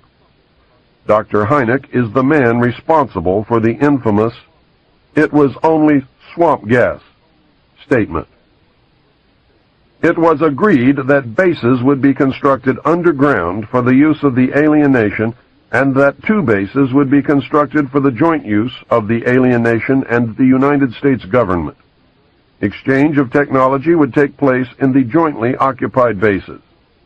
These alien bases would be constructed under Indian reservations in the Four Corners area of Utah, Colorado, New Mexico, and Arizona, and one would be constructed in an area known as Dreamland. Dreamland was built in the Mojave Desert near or in a place called Yucca.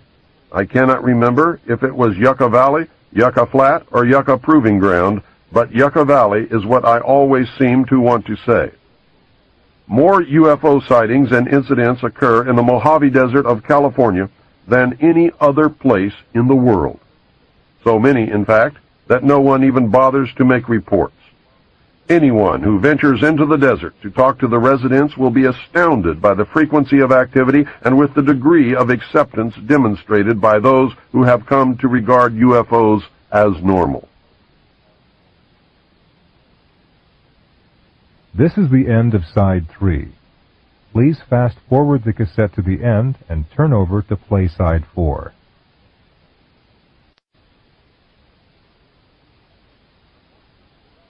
According to the documents that I read, all alien areas are under complete control of the Naval Department. All personnel who work in these complexes receive their checks from the Navy through a subcontractor. The checks never make reference to the government or the Navy. Construction of the bases began immediately, but progress was slow. Large amounts of money were made available in 1957. Work continued on the Yellow Book. Project Red Light was formed, and experimentation in test-flying alien craft was begun in earnest. A super top-secret facility was built at Groom Lake in Nevada in the midst of the weapons test range. It was codenamed Area 51. The installation was placed under the Department of the Navy, and all personnel required a Q clearance as well as executive approval. This is ironic due to the fact that the President of the United States does not have clearance to visit this site. The alien base and exchange of technology actually took place in an area codenamed Dreamland above ground, and the underground portion was dubbed the Dark Side of the Moon.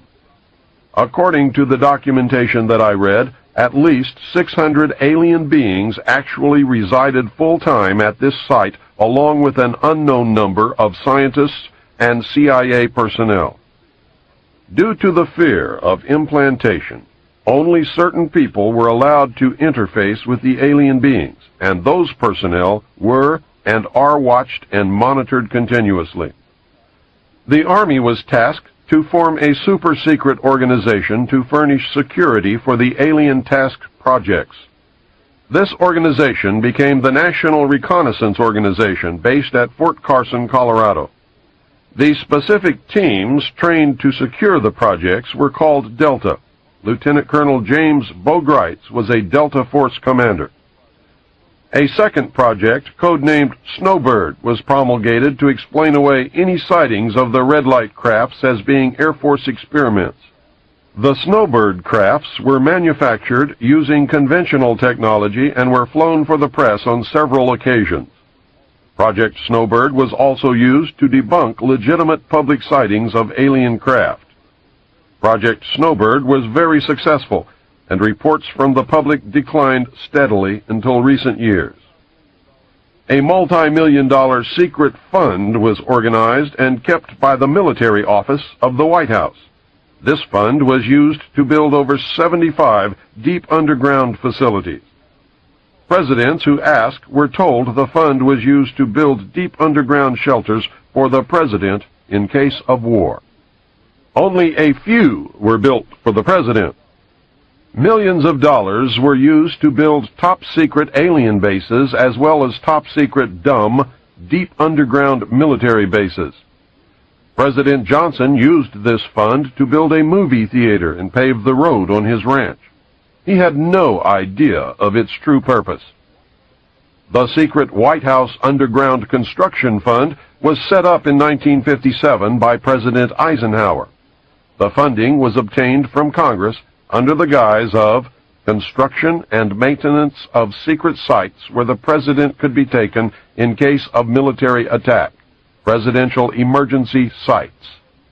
The sites are literally holes in the ground deep enough to withstand a nuclear blast and are outfitted with state-of-the-art communications equipment.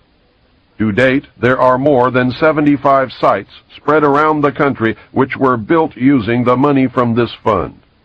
The Atomic Energy Commission has built at least an additional 22 underground sites. The location and everything to do with these sites were and are considered and treated as top secret. The money was and is in control of the military office of the White House and was and is laundered through so circuitous a web that even the most knowledgeable spy or accountant cannot follow it. By secret executive memorandum NSC 5510, Eisenhower had preceded NSC 5412/1 to establish a permanent committee, to be known as Majesty 12, to oversee and conduct all covert activities concerned with the alien question. There were 19 members of Majesty 12. The first rule of Majesty 12 was that no order could be given and no action could be taken without a majority vote of 12 in favor, thus Majority 12. Orders issued by Majesty 12 became known as Majority 12 directives. This group was made up over the years of the top officers and directors of the Council on Foreign Relations and later the Trilateral Commission. Gordon Dean, George Bush, and Zbigniew Brzezinski were among them. By 1955, it became obvious that the aliens had deceived Eisenhower and had broken the treaty. Mutilated humans were being found, along with mutilated animals across the United States. It was suspected that the aliens were not submitting a complete list of human contacts and abductees to Majesty 12, and it was suspected that not all abductees had been returned. The Soviet Union was suspected of interfacing with them, and this proved to be true. The aliens stated that they had been and were then manipulating masses of people through secret societies, witchcraft, magic, the occult, and religion. You must understand that this claim could also be a manipulation. After several Air Force combat air engagements with alien craft, it also became apparent that our weapons were no match against them. In November 1955, NSC 5412/2 was issued, establishing a study committee to explore all factors which are involved in the making and implementing of foreign policy in the nuclear age. This was only a blanket of snow that covered the real subject of study, the alien question. By secret executive memorandum, NSC 5511 in 1954, President Eisenhower had commissioned the study group to examine all the facts, evidence, lies, and deception, and discover the truth of the alien question. A major finding of the alien study was that the public could not be told. It was believed that this would most certainly lead to economic collapse, collapse of the religious structure, and national panic, which could lead into anarchy. Secrecy thus continued. An offshoot of this finding was that if the public could not be told, Congress could not be told. Funding for the projects and research would have to come from outside the government. In the meantime, money was to be obtained from the military budget and from Central Intelligence Agency confidential, non-appropriated funds. Another major finding was that the aliens were using humans and animals for a source of glandular secretions, enzymes, hormonal secretions, blood plasma, and possibly in genetic experiments. The aliens explained these actions as necessary to their survival. They stated that their genetic structure had deteriorated and that they were no longer able to reproduce. They stated that if they were unable to improve their genetic structure, their race would soon cease to exist. We looked upon their explanations with extreme suspicion. Since our weapons were literally useless against the aliens, Majesty 12 decided to continue friendly diplomatic relations until such time as we were able to develop a technology which would enable us to challenge them on a military basis. Overtures would have to be made to the Soviet Union and other nations to join forces for the survival of humanity. A symposium was held in 1957, which was attended by some of the great scientific minds then living. They reached the conclusion that by or shortly after the year 2000, the planet would self-destruct due to increased population and man's exploitation of the environment without any help from God or the aliens. By secret executive order of President Eisenhower, the Jason scholars were ordered to study this scenario and make recommendations from their findings. The Jason Society confirmed the findings of the scientists and made 3 recommendations called Alternatives 1, 2, and 3. Alternative 1 was to use nuclear devices to blast holes in the stratosphere from which the heat and pollution could escape into space. They would then change the human cultures from that of exploitation into cultures of environmental protection. Of the 3, this was decided to be the least likely to succeed due to the inherent nature of man and the additional damage the nuclear explosions would themselves create. The existence of a hole in the ozone layer may indicate that Alternative 1 might have been attempted. This is, however, only conjecture. Alternative 2 was to build a vast network of underground cities and tunnels in which a select representation of all cultures and occupations could survive and carry on the human race. The rest of humanity would be left to fend for themselves on the surface of the planet. We know that these facilities have been built and are ready and waiting for the chosen few to be notified. Alternative 3 was to exploit the alien and conventional technology in order for a select few to leave the Earth and establish colonies in outer space. I am not able to either confirm or deny the existence of batch consignments of human slaves, which would be used for the manual labor as a part of the plan. The Moon, codenamed Adam, was the object of primary interest, followed by the planet Mars, codenamed Eve. I am now in possession of official NASA photographs of one of the moon bases. I believe that the Mars colony is also a reality. As a delaying action, all 3 alternatives included birth control, sterilization, and the introduction of deadly microbes to control or slow the growth of the Earth's population.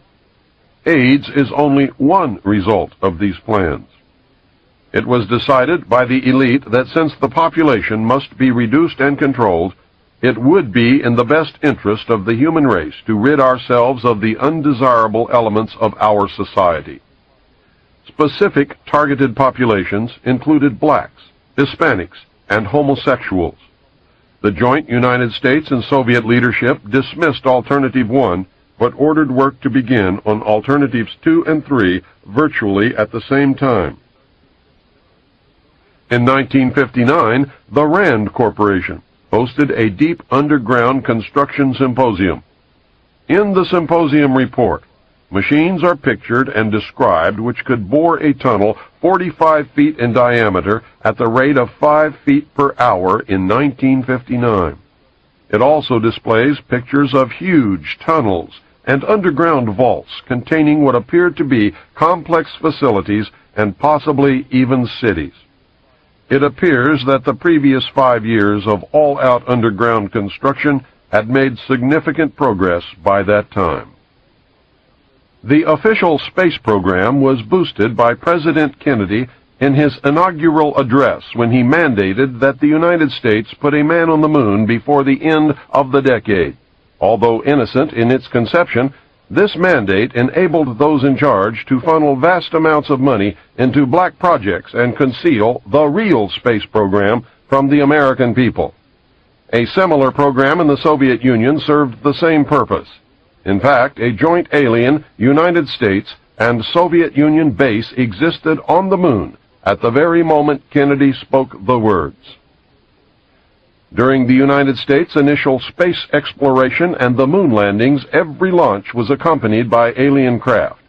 On November 20th, 1990, Los Angeles TV Channel 2 announced that a separate red, glowing, round-shaped object accompanied the space shuttle Atlantis on its latest classified military mission. That was the first public admission. A moon base, Luna, was photographed by the lunar orbiter and filmed by the Apollo astronauts. Domes, spires, tall round structures which look like silos, huge T-shaped mining vehicles that left stitch-like tracks in the lunar surface, and extremely large as well as small alien craft appear in the official NASA photographs. It is a joint United States and Soviet base. The space program is a farce and an unbelievable waste of money. Alternative 3 is a reality. It is not science fiction. Since our interaction with the aliens began, we have come into possession of technology beyond our wildest dreams. We currently have and fly atomic-powered anti-gravity type craft in Nevada. Our pilots have made interplanetary voyages in these craft and have been to the Moon, Mars, and other planets. We have been lied to about the true nature of the Moon, the planets, Mars, and Venus, and the real state of technology that we possess today at this very moment. There are areas on the Moon where plant life grows and even changes color with the seasons. This seasonal effect is because the Moon does not, as claimed, always present the exact same side to the Earth or the Sun. The Moon has several man-made lakes and ponds upon its surface, and clouds have been observed and filmed in its atmosphere. It possesses a gravitational field, and man can walk upon its surface without a spacesuit, breathing from an oxygen bottle after undergoing decompression, the same as any deep-sea diver. I have the official NASA photographs. Some of them were published in the books We Discovered Alien Bases on the Moon by Fred Steckling and Someone Else is on the Moon. In 1969, a confrontation broke out between the Soviets and Americans at the lunar base. The Soviets attempted to take control of the base and held American scientists and personnel hostage. We were able to restore order, but not before 66 people were killed. The Soviets were suspended from the program for a period of 2 years. A reconciliation eventually took place, and once again we began to interact. Another plan is in force. It is the plan to prepare the public for eventual confrontation with an alien race. It could also intend to make you believe in an alien race that may not exist. The public is being bombarded with movies, radio, advertising, and TV programs depicting almost every aspect of the purported true nature of an alien presence. This includes the good and the bad. Look around and pay attention. Someone is planning to make their presence known, and the government is preparing you for it. They do not want any panic. The unprecedented number of sightings worldwide indicates that public exposure is not far off. Never in history have there been so many incidents involving UFOs, and never in history have there been so many official acknowledgments. For many years, the secret government has been importing drugs and selling them to the people, mainly the poor and minorities. Social welfare programs were put into place to create a dependent, non-working element in our society. The government then began to remove these programs to force people into a criminal class that did not exist in the 50s and 60s. The government encouraged the manufacture and importation of military firearms for the criminals to use. This is intended to foster a feeling of insecurity, which would lead the American people to voluntarily disarm themselves by passing laws against firearms. Using drugs and hypnosis on mental patients in a process called Orion, the CIA inculcated the desire in these people to open fire on schoolyards and thus inflame the anti-gun lobby. This plan is well underway and so far is working perfectly. The middle class is begging the government to do away with the Second Amendment. The media will convince the American people that a state of anarchy exists within the major cities. When public opinion has been won to this idea, they intend to state that a terrorist group armed with a nuclear weapon has entered the United States and that they plan to detonate this device in one of our cities. The government will then suspend the Constitution and declare martial law. The secret alien army of implanted humans and all dissidents, which translates into anyone they choose, will be rounded up and placed in the 1-mile square concentration camps which already exist. Are the people whom they intend to place in these concentration camps destined to make up the reported batch consignments of slave labor needed by the space colonies? The media, radio, TV, newspapers, and computer networks will be nationalized and seized. Anyone who resists will be taken or killed. This entire operation was rehearsed by the government and military in 1984 under the code name Rex 84 Alpha, and it went off without a hitch. When these events have transpired, the secret government and/or alien takeover will be complete. Your freedom will never be returned, and you will live in slavery for the remainder of your life. You had better wake up, and you had better do it now. The conclusions are inescapable. 1. The secret power structure may believe that by our own ignorance or by divine decree, planet Earth will self-destruct sometime in the near future. These men sincerely believe that they are doing the right thing in their attempt to save the human race. It is terribly ironic that they have been forced to take as their partner an alien race which is itself engaged in a monumental struggle for survival.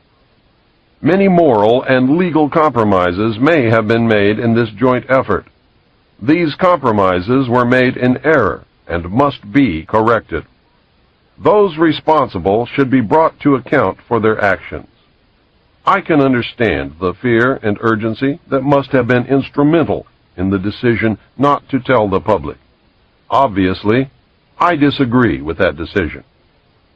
Throughout history, small but powerful groups of men have consistently felt that they alone were capable of deciding the fates of millions. Throughout history, they have been wrong. This great nation owes its very existence to the principles of freedom and democracy. I believe with all my heart that the United States of America cannot and will not succeed in any effort that ignores those principles. Full disclosure to the public should be made, and we should proceed to save the human race together. 2. We are being manipulated by a joint human alien power structure which will result in a one-world government and the partial enslavement of the human race. This has been deemed necessary to solve the elemental question: who will speak for planet Earth? It has been decided that man is not mature enough in his evolutionary development to be trusted to interact properly with an alien race. We already have enough trouble between the different human races. So what would happen if a totally alien extraterrestrial race was introduced? Would they be lynched, spit upon, or shot? Would discrimination result in nasty encounters that would doom humanity as a result of the aliens' obviously superior technology? Have our leaders decided to lock us in the playpen? The only way to prevent this scenario from taking place is to cause an evolutionary leap in consciousness, a paradigm shift for the entire human race. I have no idea how it can be done, but I know that it desperately needs to be done. It needs to be done very quickly and very quietly. 3. The government has been totally deceived, and we are being manipulated by an alien power, which will result in the total enslavement and/or destruction of the human race. We must use any and every means available to prevent this from happening. 4. If none of this is true, something else may be happening which is beyond our ability to understand at this moment. We must force disclosure of all of the facts, discover the truth, and act upon it. The situation in which we find ourselves is due to our own actions or inactions over the last 44 years. Because it is our own fault, we are the only ones who can change future events. Education seems to me to be a major part of the solution. The remaining part is the abolition of secrecy. And 5, there is always the possibility that I was used, that the whole alien scenario is the greatest hoax in history, designed to create an alien enemy from outer space in order to expedite the formation of a one-world government. I have found evidence that this could be true. Through ignorance or misplaced trust, we as a people have abdicated our role as the watchdog of our government. Our government was founded of the people, for the people, by the people. There was no mention or intent ever to abdicate our role and place our total trust in a handful of men who meet secretly to decide our fate. In fact, the structure of our government was designed to prevent that from ever happening. If we had done our jobs as citizens, we would never have reached this point. Most of us are completely ignorant as to even the most basic functions of our government. We have truly become a nation of sheep. And sheep are always eventually led to slaughter. It is time to stand up in the manner of our forefathers and walk like men. You must understand that, real or not, the purported presence of aliens have been used to neutralize certain widely different segments of the population. Don't worry, the benevolent Space Brothers will save you. It can also be used to fill the need for an extraterrestrial threat to justify the formation of a new world order. The aliens are eating us. The most important information that you need to determine your future actions is that this new world order calls for the destruction of the sovereignty of nations, including the United States.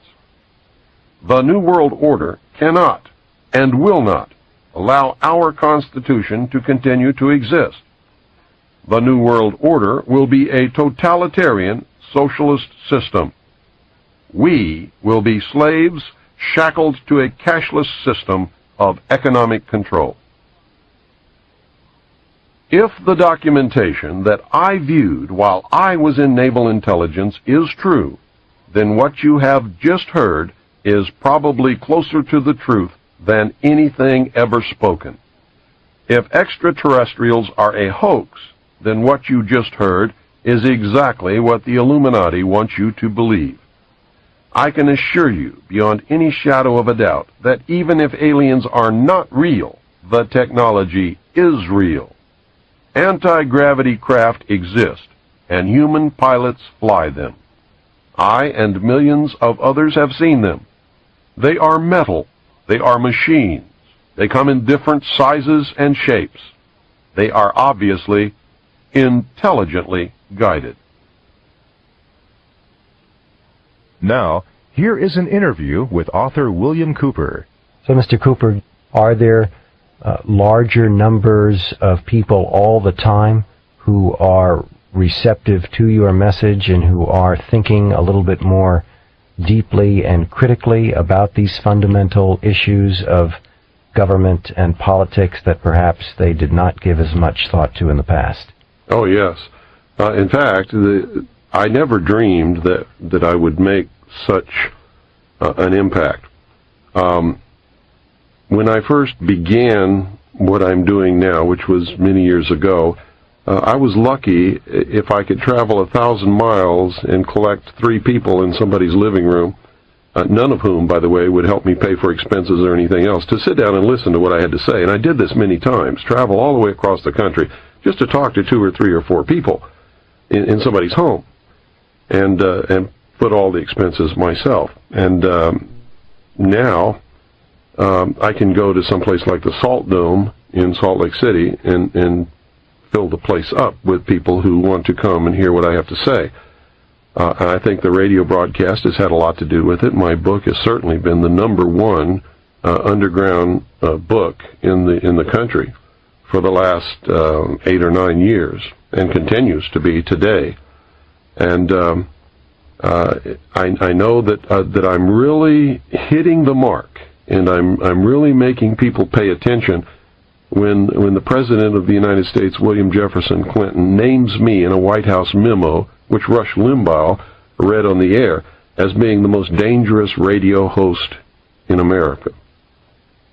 To me, that was the most tremendous compliment that I could ever receive. Was worth more than $50 million in my estimation. And if I don't ever do anything more than what I've accomplished, I certainly have accomplished quite a bit in the way of waking up the average American to stop believing everything that he's told or taught and start questioning and using his own mind for something other than to hold up the top of his head. And I think that's happening. I think people are beginning to question and think and arrive at their own conclusions today a lot more than they ever have in history. Trusting people is what got us in this situation. And the whole concept that imperfect man can rule other imperfect men and it's going to turn out all right is the most ludicrous proposition that I've ever heard in my life. I think there are a number of people that agree with what you say, who are aware of some of these facts. Again, the question to ask is, given that there may be ills and abuses on the part of the government today, what would be something that a person interested in seeing change could do? What sort of advice would you give somebody who wanted to have an effect for the better, who would want to influence events so that we would begin moving towards a change? There are only two possible avenues of change at the present time. One is civil war, which we are heading toward right now. We are rushing toward a civil war in this country. And I foresee that is probably the most reasonable expectation that we can see happening. Not that I want it to happen, not that a civil war is reasonable, but it's the reasonable conclusion after looking at the whole picture. The other is that we could somehow really educate the vast majority of what I call the American sheeple. These are people who are ignorant. Ignorant is not a bad word. It just means that they're without knowledge.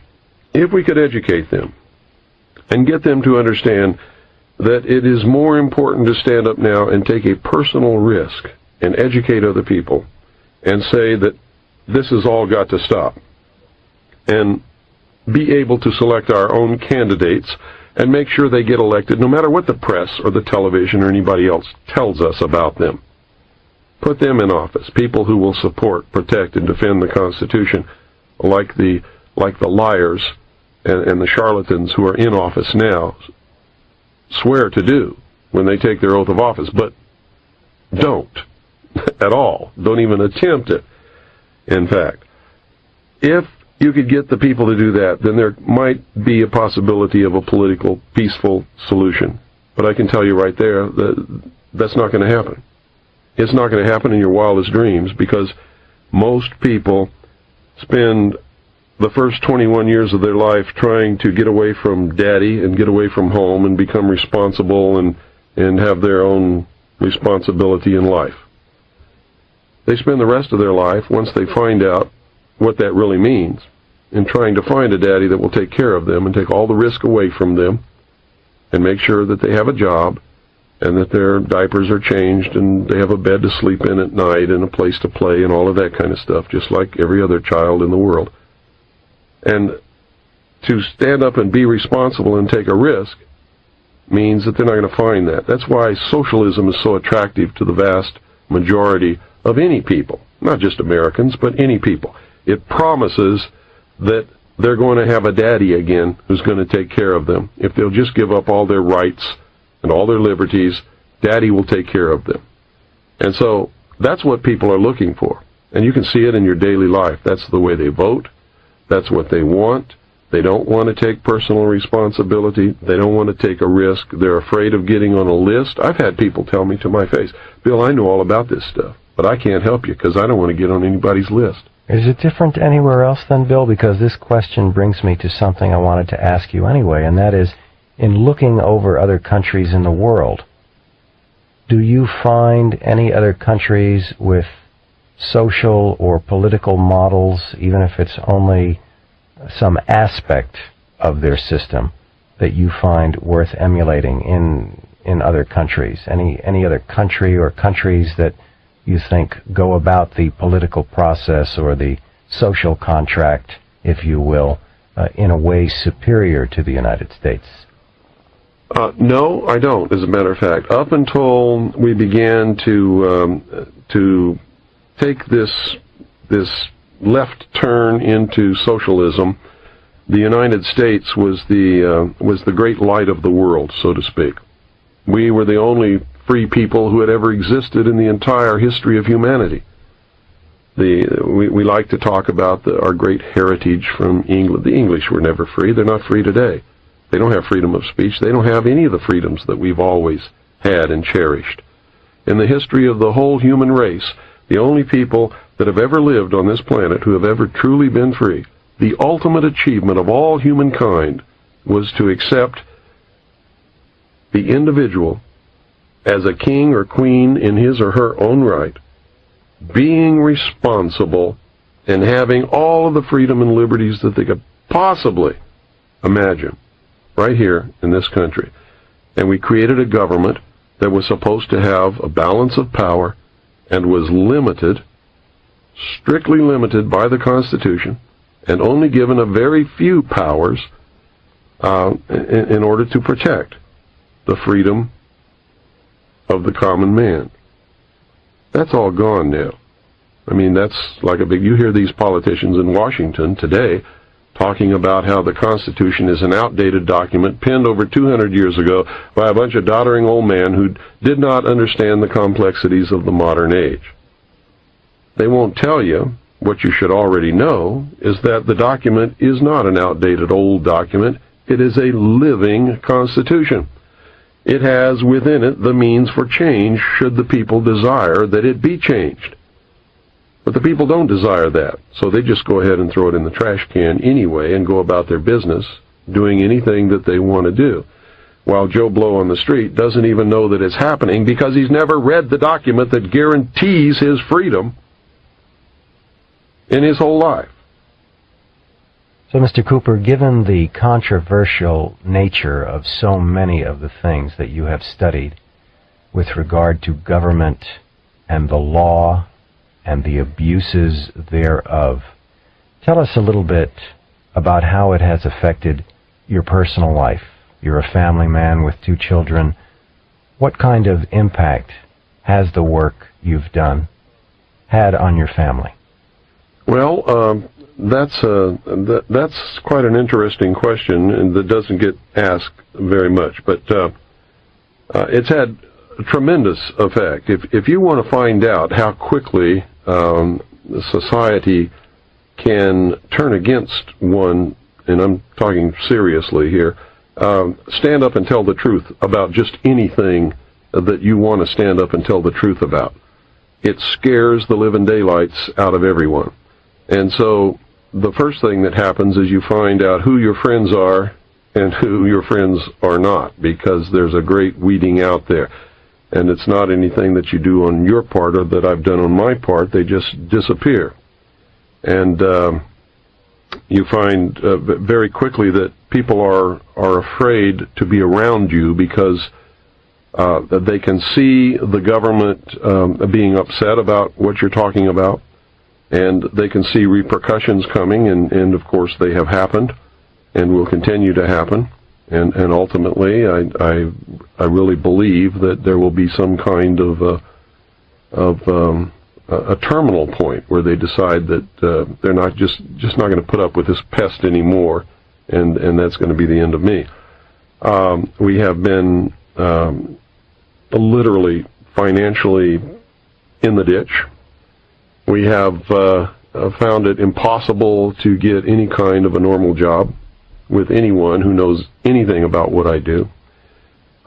It's you can't go to church, you can't go to cocktail parties because everybody else is sitting around talking about the weather, or, oh, what school did you go to? And when you have done the research and arrived at some of the answers that I know to be true now, those people become like kindergarten children. They're not in the real world, and I can't engage in that kind of a conversation. So you really find yourself in another world that has nothing to do with all of the rest of the people who are running around engaged in their activities that they think are so important then. And to them, they really are. But to me, they've lost the reality of what really is important, and they're about to lose their freedom to even discover those things at this point. May I ask you a last question, and that is, how would you like to be seen or remembered in future years when people look back and you think about the thrust of your work? What is it that you would like to be best remembered for? I think I would like to be remembered like Paul Revere was remembered. At a time when it was needed and nobody else would do it, I got on my horse and rode through the night and said, the British are coming. And this time it's not the British, although there's an element of the British here because England is a socialist country. I'm sure you know that. That's all. I'm not looking for any fame or any fortune. You certainly don't get rich doing what I'm doing. And infamous is probably the real word that describes what happens to you as far as public recognition in a world where political correctness is the theme of the day. You just don't do what I'm doing. So if anybody wants to remember me, I would certainly be pleased if they just remembered I did what was the responsible and the right thing to do at a time when nobody else had the guts to do it. Well, Cooper, thank you for your time. You're welcome.